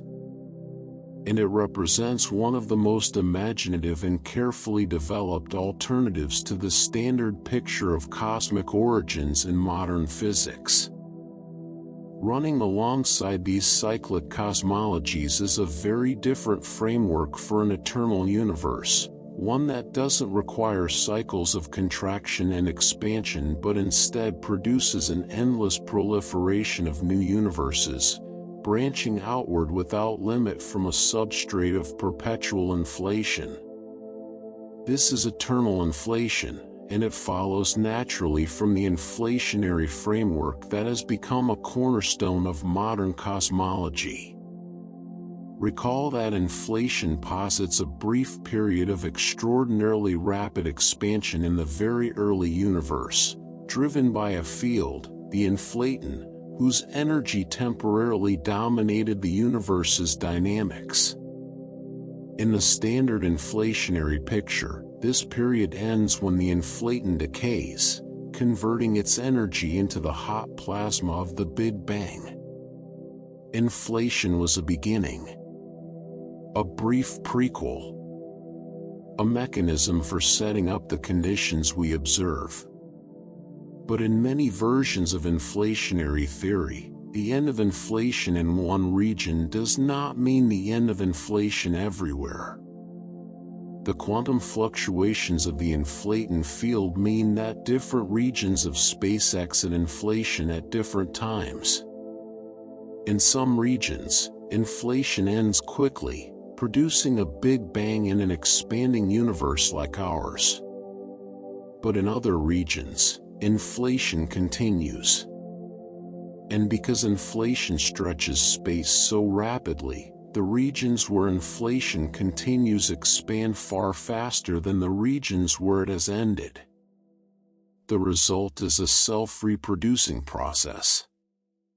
Inflation generates expanding regions, some of which end and become universes, and some of which continue inflating and generate more expanding regions, in an endless branching cascade. The inflationary substrate never disappears. It keeps producing new pockets, pocket universes, each with its own Big Bang, its own expansion history, and potentially its own physical properties. In this picture, our universe is one bubble in a vast, possibly infinite sea of bubbles, each one nucleating out of the inflating background like a droplet condensing from vapor. The inflationary background itself extends eternally into the future, always producing new pockets, always generating new opportunities for universes to form. Eternal inflation has a profound implication for the question of origins. If inflation is eternal to the future, if it goes on producing new universes without end, then the question of when it started, and why, is still present but somewhat transformed. You can ask what set inflation going in the first place. You can ask whether there was a first moment, a first bubble, an original inflation. Or you can ask whether inflation has also been eternal to the past, whether it, too, has been running forever, with no beginning. Some versions of eternal inflation are geodesically incomplete to the past, meaning that if you trace the paths of particles backward through time in an eternally inflating universe, you cannot follow them back forever. There is a boundary in the past, even if there is no boundary in the future. This is the content of the Born-Goose-Vilenkin theorem, which shows that any universe that is on average expanding must have a past boundary. Some beginning. Some point where the backward extrapolation runs out. This doesn't necessarily mean a creation event or a singularity. The theorem says that the inflationary description breaks down, not that nothing existed before. What existed before that boundary, whether there was a quantum creation event, a tunneling from nothing, a pre-inflationary era of some other kind, is not determined by the theorem. It simply establishes that eternal inflation, as we currently understand it, cannot be the complete story of the past. And so even in the most expansive frameworks, even in models where universes are being produced continuously, where cycles of cosmic history extend backward without obvious limit, there is a question at the boundary. A question about what lies beyond the reach of the current theory. A question about the ultimate origin of the structure within which all of this takes place. Eternal inflation solves many problems. It explains why the universe appears so smooth and flat and uniform on large scales. It provides a mechanism for producing enormous numbers of universes with varying properties, which has implications for why our universe has the specific physical constants it does. It pushes the question of origins far, far back, into a regime so remote and so extreme that direct observational access may never be possible. But it does not eliminate the question.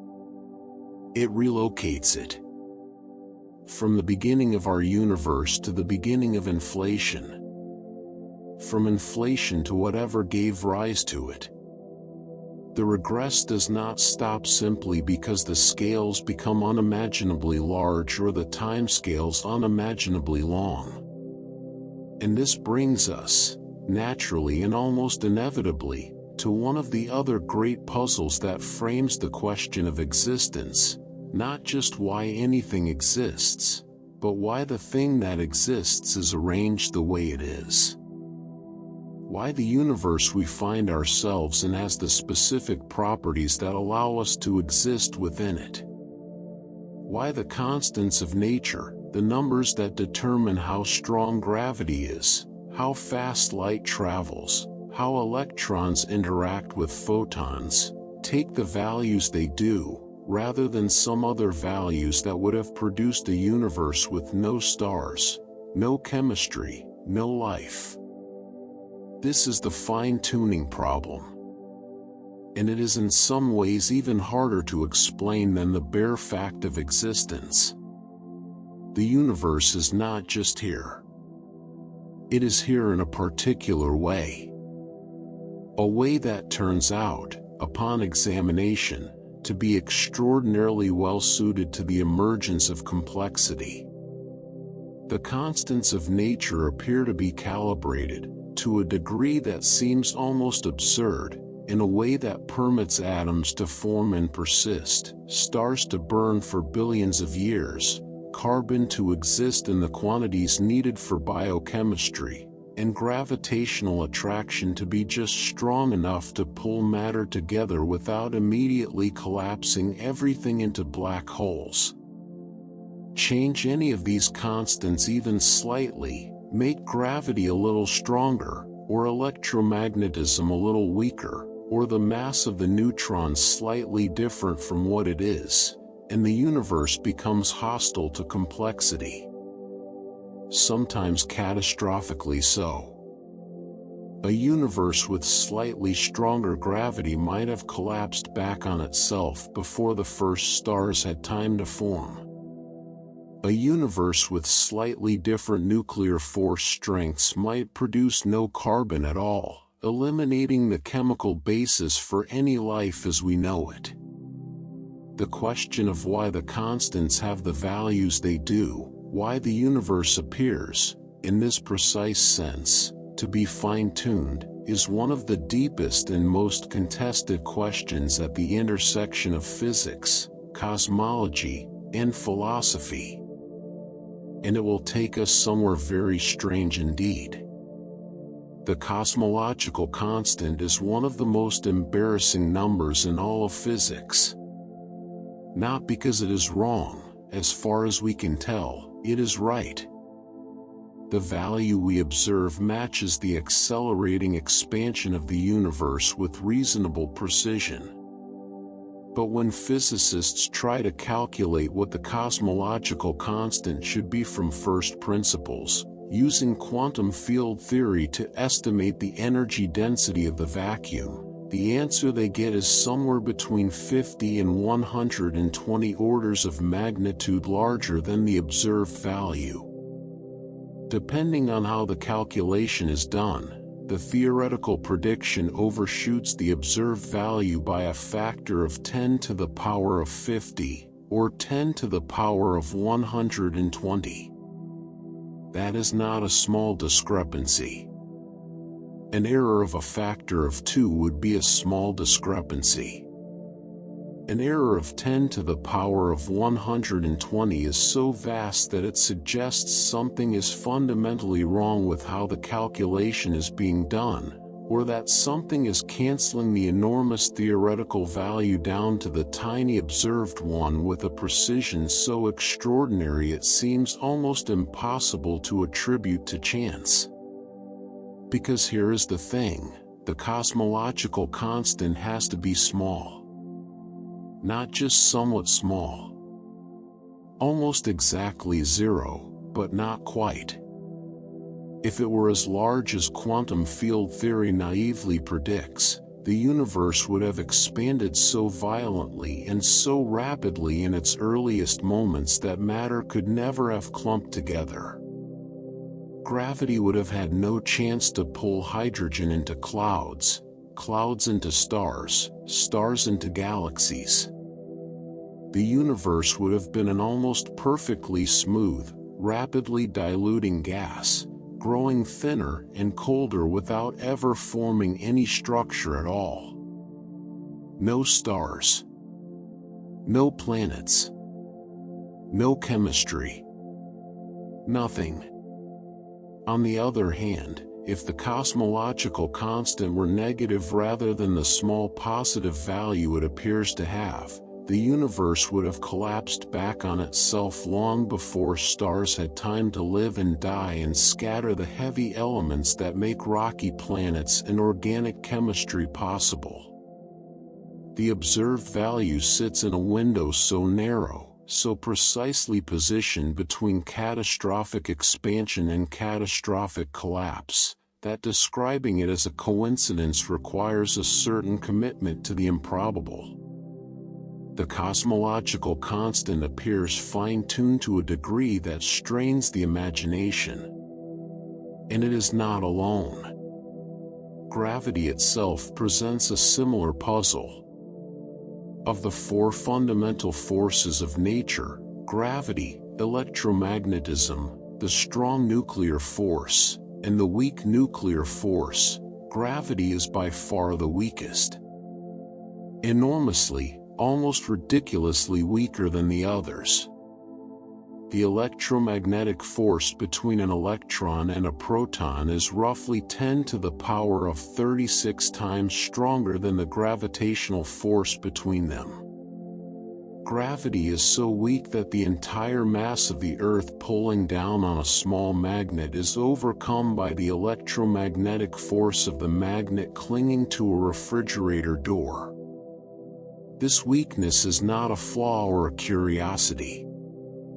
It is essential. If gravity were significantly stronger, even a few orders of magnitude stronger, which is still vastly weaker than electromagnetism, stars would be much smaller and would burn through their fuel in thousands of years rather than billions. There would be no time for planets to form and cool and develop complex chemistry. Life as we understand it requires time, billions of years of stable stellar output, patient geological evolution, the slow accumulation of complexity. A universe with stronger gravity would be a universe of short-lived, furious stars, and no history long enough for biology.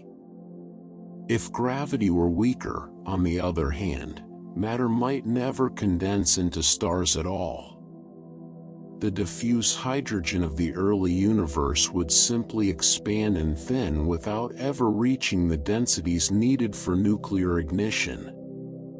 The universe would remain dark and cold and inert, a sea of gas going nowhere.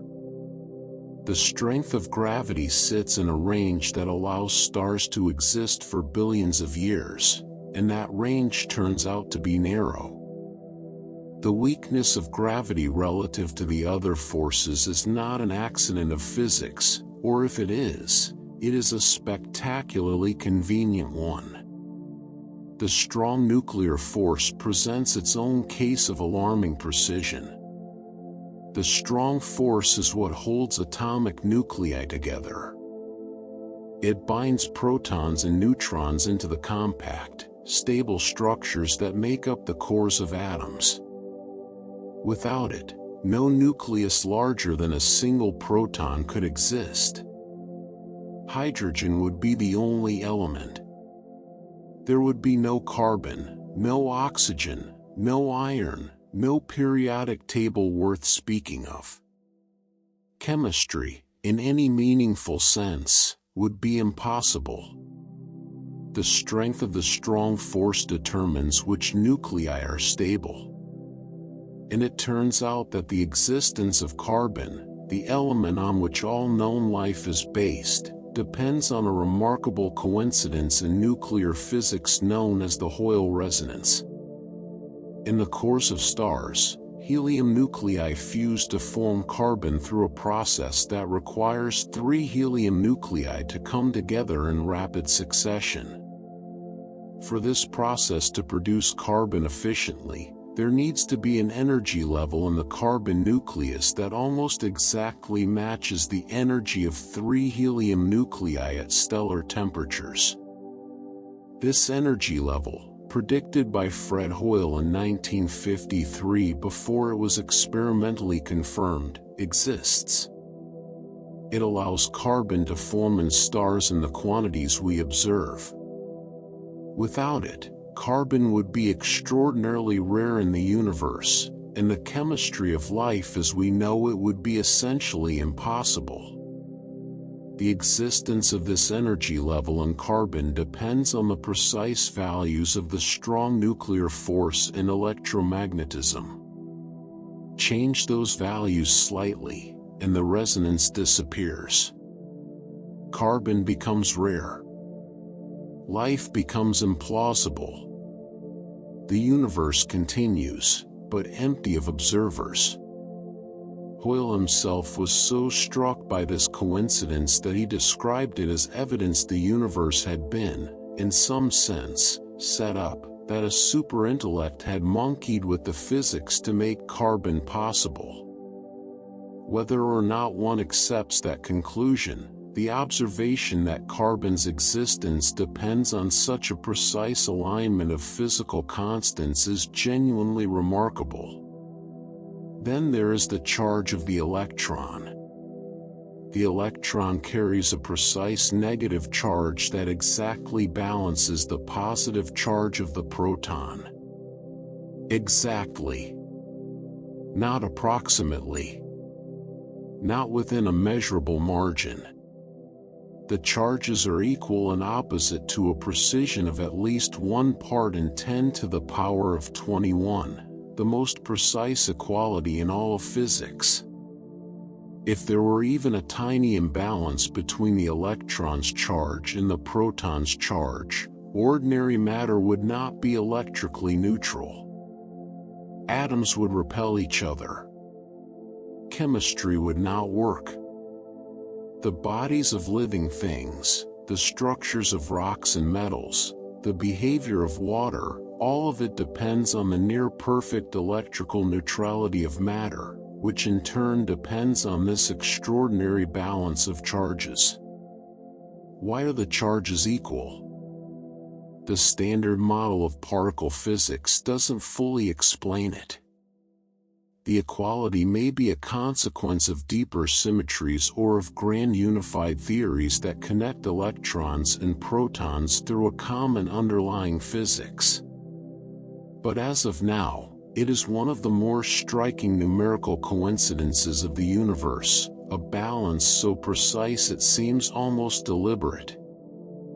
Faced with this accumulation of fine-tuning, physicists and philosophers have arrived at a range of responses, and one of the most discussed is the anthropic principle. The anthropic principle, in its most basic form, is an observation about selection effects. We can only observe a universe that permits our existence. Whatever the universe is like, if we are here to measure it, it must be the kind of universe that produced beings capable of measurement. A universe hostile to complexity would have no observers, and therefore no observations, and therefore no puzzle about its properties. The puzzle only arises in universes like ours, because only universes like ours have anyone to notice. In the weak form of the anthropic principle, this is almost a tautology. Of course we observe a life-permitting universe. We couldn't observe anything else. The observation doesn't explain why the universe is fine-tuned, it just explains why we find ourselves in a fine-tuned one, given that fine-tuned ones exist. The stronger and more controversial application comes when the anthropic principle is combined with the idea of a multiverse.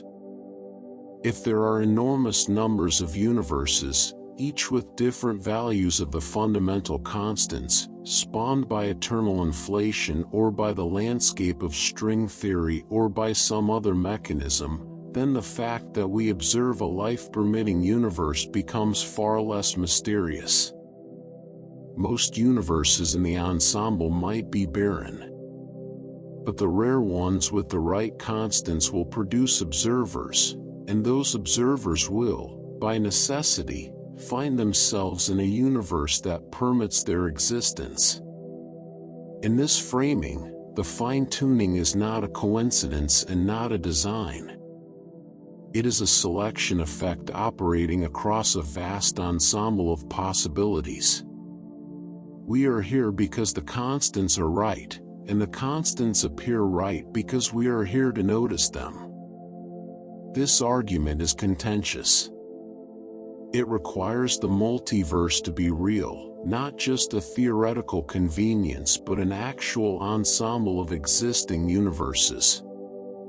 It requires the constants to actually vary across that ensemble.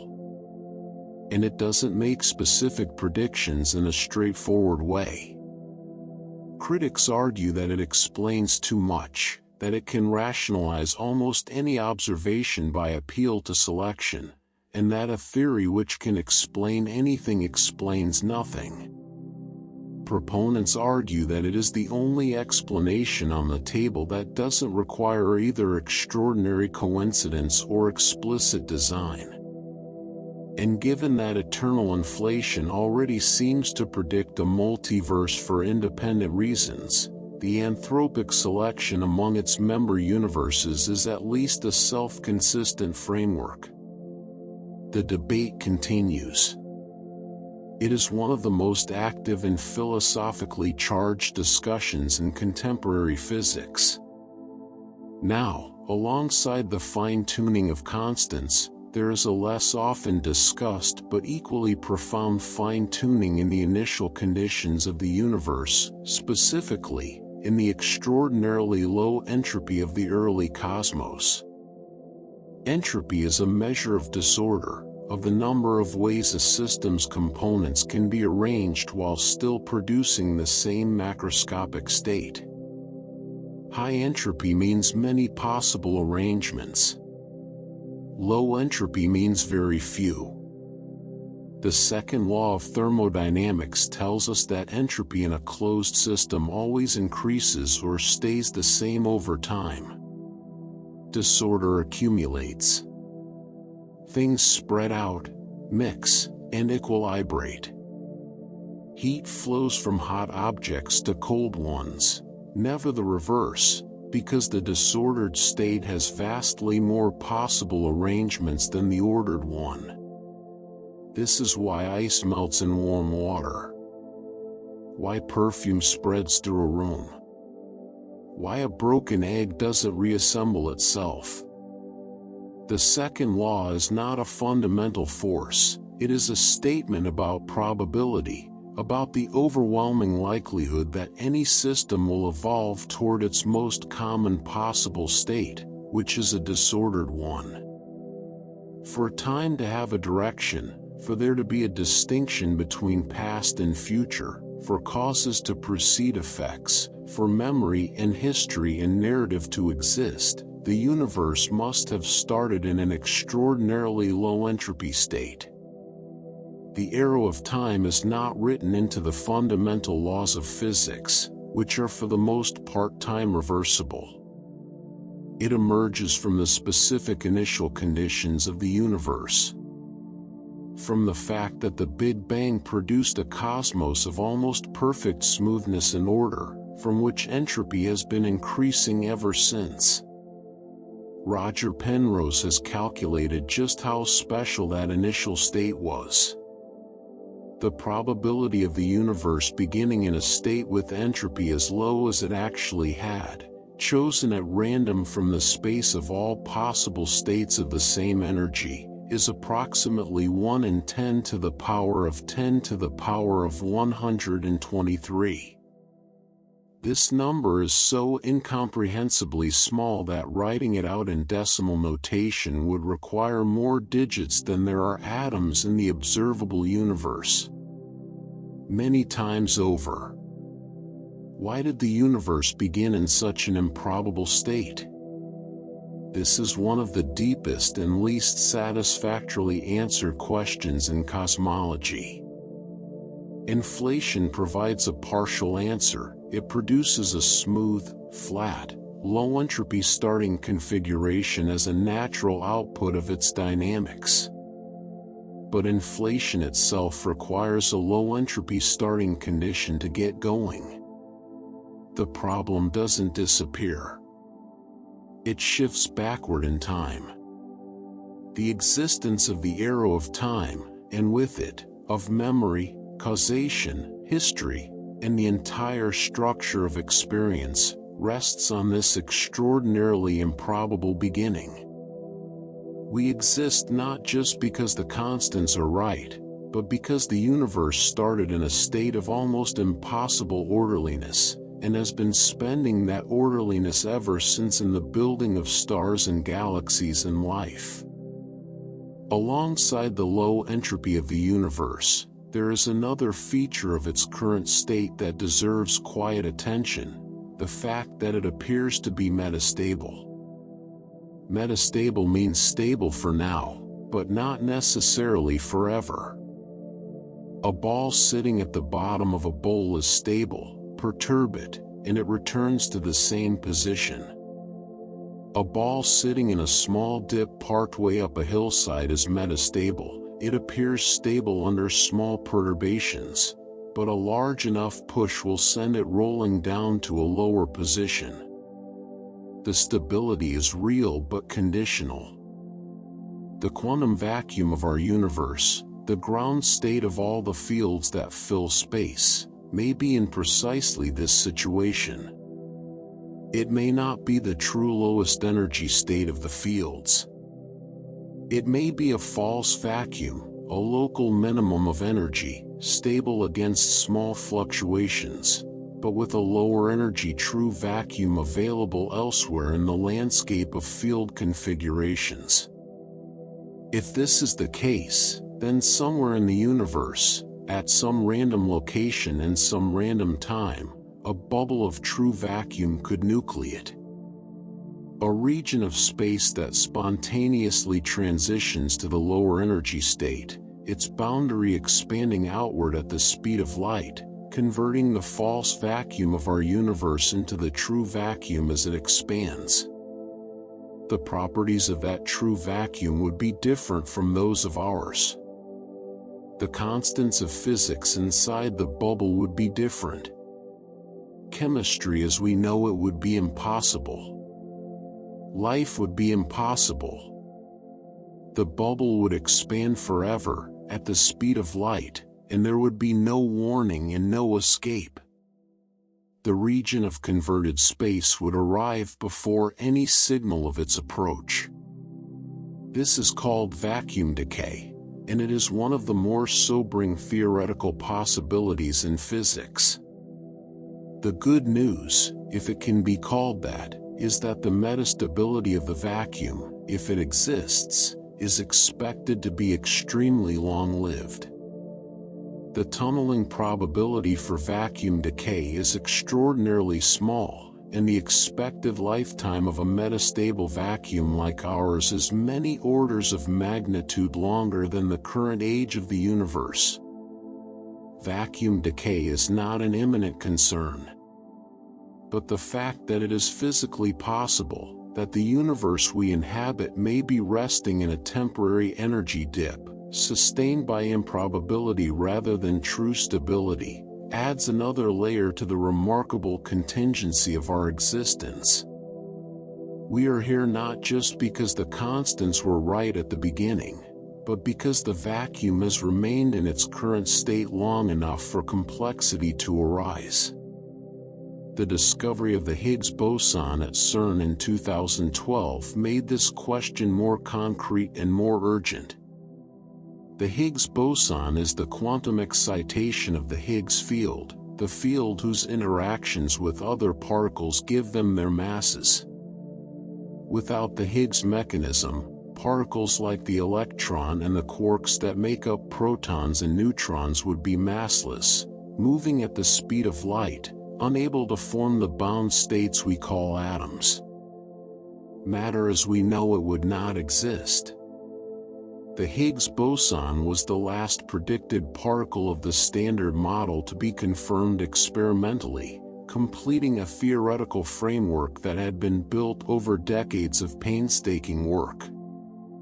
Its discovery was one of the great triumphs of modern physics, confirmation that the mechanism responsible for mass was real, measurable, and consistent with the theory's predictions. But the measured mass of the Higgs boson, approximately 125 gigaelectronvolts, places the universe in an interesting position with respect to vacuum stability. Calculations based on this mass suggest that the Higgs field sits in a state that is either metastable or sits very close to the boundary between stable and metastable, depending on the precise values of other parameters. The universe may be stable, but it is not comfortably, robustly stable. It is balanced near an edge. The Higgs boson is sometimes called the God particle, a nickname its discoverers never particularly liked, but which captured the public imagination because of the field's role in giving all other particles their mass. Its existence is a cornerstone of reality as we know it. The value of its mass is another in the long list of physical parameters that turn out to be precisely, uncomfortably right for a universe of complexity.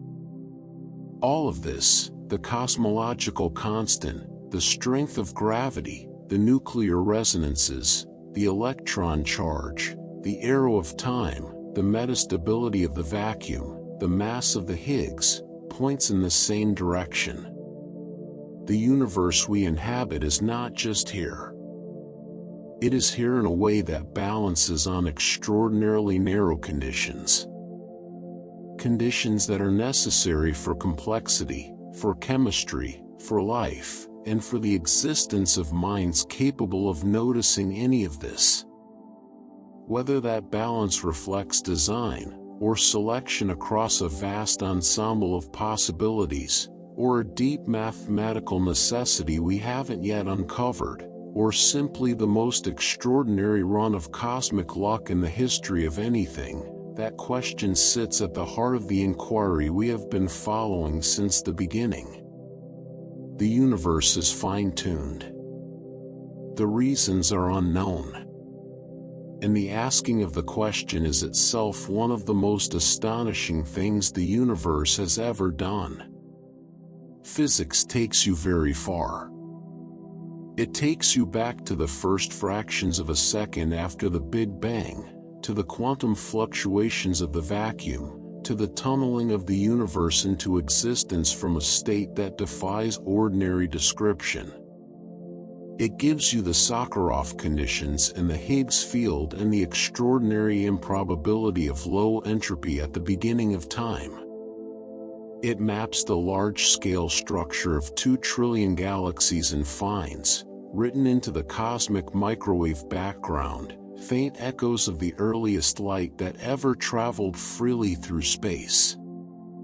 But at some point, physics reaches a boundary. Not a boundary of effort or imagination, but a boundary that may be intrinsic to what physics, as a method, can do. Physics describes how the universe behaves given that it exists. It traces the rules that govern the transformation of one state into another. It requires, at minimum, a prior state to transform and a set of laws to govern the transformation. Ask what lies before all prior states, and physics begins to go quiet. That is where philosophy has always lived. And the questions we have been circling, why anything exists, why the laws are what they are, why there is something rather than nothing, are questions that philosophy has been working on for a very long time, with tools that are different from physics but no less serious. One of the oldest and most fundamental of those tools is the principle of sufficient reason, the idea that for any fact about the world, there is a reason why that fact obtains rather than some other fact. Why the ball is on the left side of the room rather than the right. Why water is made of hydrogen and oxygen rather than something else. Why the universe has the properties it does rather than different ones. For every truth, according to this principle, there is an explanation. Applied to the existence of the universe, the principle leads immediately to a question: what is the sufficient reason for the universe's existence? Why does this universe exist rather than a different one, or nothing at all? If the principle holds universally, there must be an answer. And if the answer cannot be found within the universe itself, within its own laws and structures and properties, then it must be found outside the universe, in something that explains it from beyond. But this is precisely where the principle runs into difficulty. Because if everything requires a sufficient reason, if nothing can simply exist without explanation, then whatever you invoke to explain the universe also requires an explanation. The external cause needs its own cause. The first mover needs a reason for its own motion. The principle, applied universally, either generates an infinite regress or demands a stopping point that somehow exists outside the chain of explanation. This tension is the engine of the great cosmological arguments in philosophy, and none of them is more carefully constructed than the Kalam cosmological argument. The Kalam argument has ancient roots in Islamic philosophy, developed by scholars like Al-Ghazali in the 11th century, and has been given its most rigorous modern formulation by the philosopher William Lane Craig. In its basic structure, it is remarkably simple. Everything that begins to exist has a cause. The universe began to exist. Therefore, the universe has a cause. The first premise draws on the deeply intuitive principle that things don't simply appear from nowhere without reason. In our everyday experience, objects and events arise from prior conditions. Causes produce effects. The absence of a cause for something that begins to exist seems to violate the most basic structure of explanation. If things could simply begin to exist without causes, the argument goes, we would expect to see all kinds of things spontaneously appearing everywhere, and we don't. The second premise connects to the cosmological evidence. The universe appears to have had a beginning, the Big Bang, or whatever lies at the origin of the expansion we observe. The philosophical arguments for a beginning include the impossibility of completing an actually infinite series of past events, since an infinite past would require traversing an infinite number of moments to reach the present, which seems incoherent. If both premises hold, the conclusion follows with logical necessity. The universe has a cause. And since the cause must lie outside the universe, outside space, time, matter, and energy as we know them, it must be something of a very different character. Something uncaused, eternal, and powerful enough to produce the universe. Something that chose to bring the universe into being, since a timeless, changeless cause acting by mechanical necessity would produce its effect timelessly and changelessly, whereas our universe began at a specific moment. The cause, Craig argues, must be personal, a causal agent capable of choice. The Kalam argument has generated an enormous volume of philosophical response, both supportive and critical.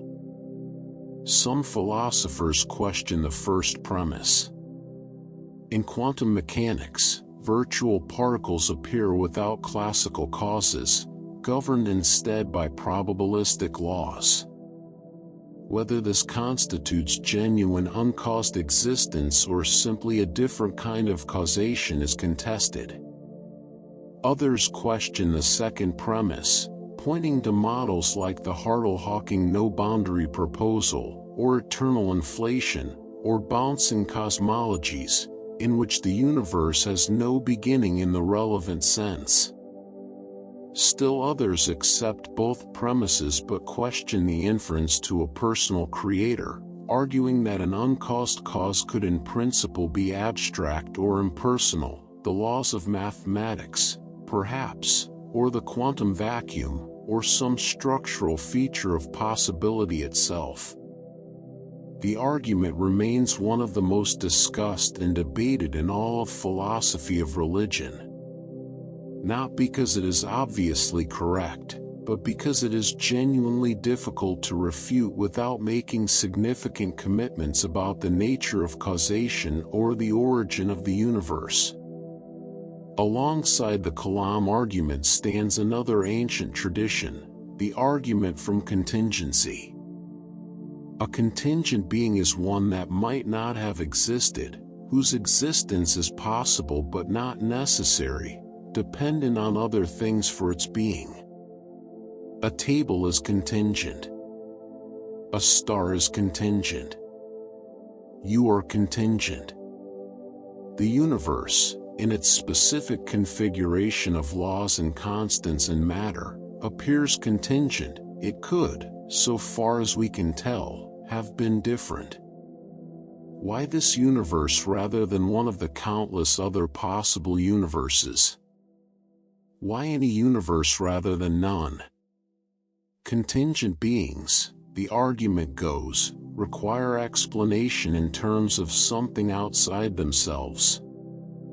They don't carry their reason for existence within themselves, they exist because of prior conditions, because of other things that brought them about. But a chain of contingent beings, however long, doesn't by itself explain why there is anything at all.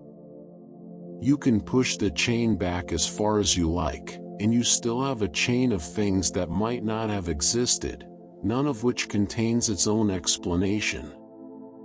For the chain to bottom out in an explanation, it must eventually reach something necessary, a being whose existence is not contingent on anything else, whose non-existence is impossible, which exists by the necessity of its own nature. This is what philosophers call a necessary being, and it is one of the traditional descriptions of God, a being that could not fail to exist, whose existence requires no external explanation, because existing is simply what it is. The teleological argument, or argument from design, approaches the question differently. Rather than starting from existence itself and asking for a cause, it starts from the specific features of the universe, its fine-tuning, its order, its suitability for life, and asks what kind of explanation best accounts for them. When we observe complexity and functional organization in the world, our most reliable inference is usually to an intelligent cause. A watch implies a watchmaker. An encoded message implies a sender. The specific, precise calibration of physical constants for the emergence of life implies, in this argument, an intelligence that set those constants deliberately, a designer who chose this particular arrangement of physics from among the vast space of possible arrangements. The fine-tuning we examined earlier, the cosmological constant, the strength of gravity, the nuclear resonances, the Higgs mass, provides modern scientific content for this ancient philosophical intuition. The universe doesn't just exist. It exists in a very specific way that happens to permit observers.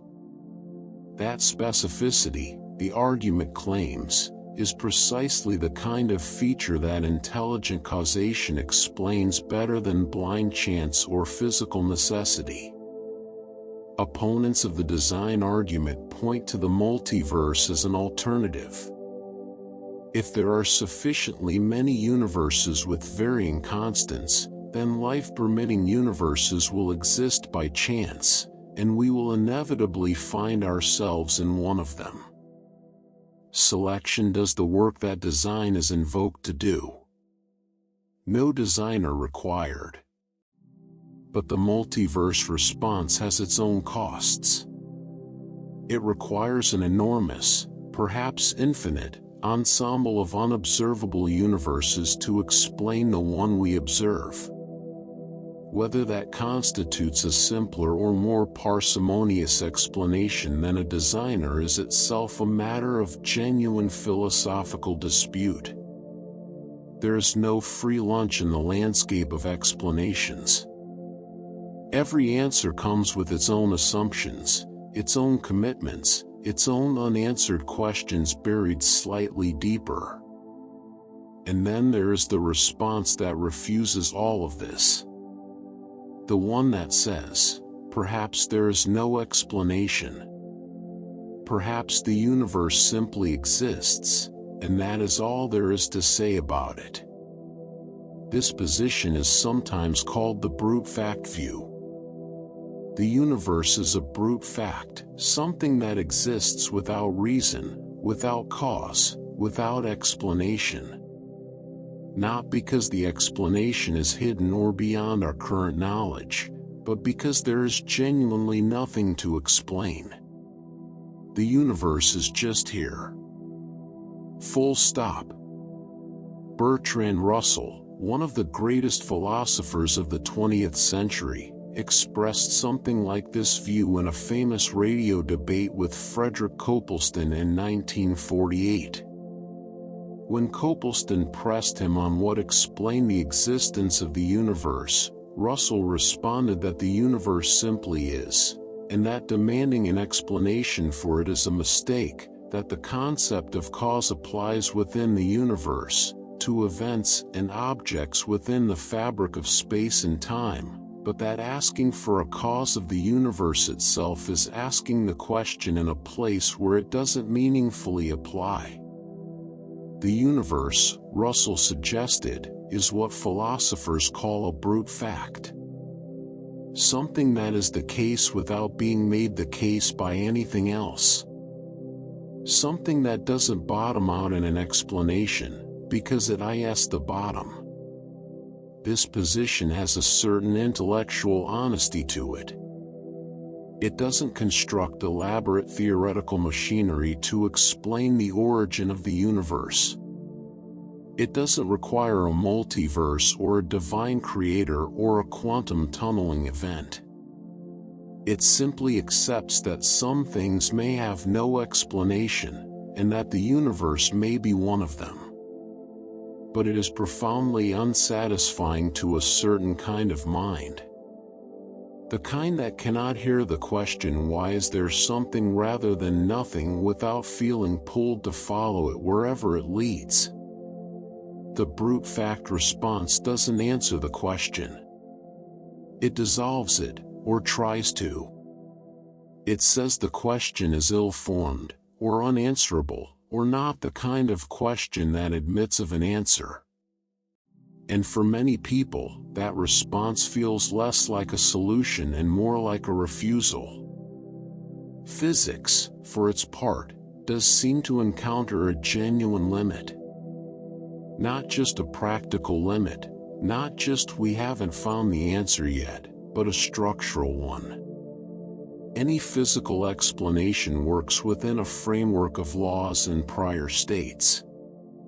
It explains how one configuration of the universe arose from another. It can trace the chain of physical causation backward to earlier and earlier states, perhaps all the way to a quantum vacuum or a tunneling event or an inflationary epoch. But it cannot, by its own methods, explain why there are physical laws at all. Why quantum mechanics rather than classical mechanics, or something else entirely? Why the mathematics of general relativity governs the large-scale structure of space and time? Why there is a physical universe for the laws to govern? This is not a failure of physics. It is simply a recognition of what physics is and what it does. Physics describes the universe from within. The question of why the universe exists is, at its deepest level, a question asked from outside, a question about the universe as a whole, from a vantage point that the universe itself cannot provide. And so we find ourselves, at the end of this long journey through cosmology and quantum mechanics and philosophy, in the same place we began. Not in ignorance, we have learned an extraordinary amount along the way. But in the presence of a mystery that has not been resolved. The question remains. Why is there something instead of nothing? There is no single answer. There may never be. The question reaches past every explanation offered, demanding always to know what explains the explanation, what lies behind the background assumptions, what holds up the framework within which any answer is given. It challenges not just our knowledge but our very tools of knowing, causation, reason, the principle of sufficient reason, the applicability of physics to its own foundations. And this is what makes it unlike almost any other question we have ever asked. Most questions, however difficult, exist within a domain. They have a context, a framework, a set of tools appropriate to their investigation. The question of why there is something rather than nothing has no domain. It sits beneath all frameworks. It precedes all contexts. It is not a question within physics, or within philosophy, or within theology. It is a question that all three disciplines have reached for, each from their own direction, and none has closed their hand around. The universe we have been exploring throughout this inquiry, the universe of quantum vacuums and matter-antimatter asymmetries, of fine-tuned constants and eternal inflation, of bouncing cosmologies and false vacuums and the faint glow of ancient light, is the universe that produced this question. It is a universe that has, in the long unfolding of 13.8 billion years, produced at least one kind of being capable of standing inside existence and asking about existence itself. That is not a small thing. Whatever the answer turns out to be, if there is an answer, if the question even admits of one, the asking of it is one of the most remarkable events in the history of the cosmos.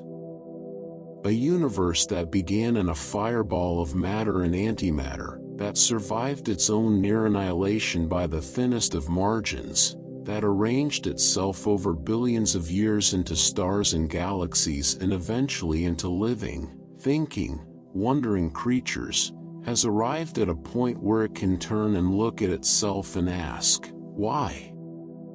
The universe is the ultimate mystery.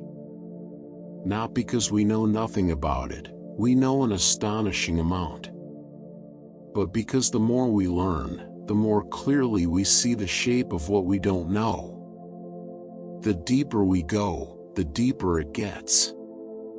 Every answer is a door onto a longer corridor. Every solved problem reveals the outline of a larger unsolved one. And that corridor leads, eventually, to a question with no walls. A question that opens onto pure, vertiginous wonder. The wonder of existing at all, in a universe that shouldn't have made it, built from matter that nearly wasn't, governed by laws we didn't choose and cannot fully explain, spinning through a cosmos so vast and so strange that our largest ideas about it are still, in some fundamental sense, small. Why is there something instead of nothing? We don't know. And somehow, that answer, honest and open and unresolved, is more beautiful than any false certainty could ever be. Because the not knowing means the question is still alive. The mystery is still here, patient and enormous and quietly waiting, the way it has always waited, for the next mind willing to sit with it in the dark and simply ask,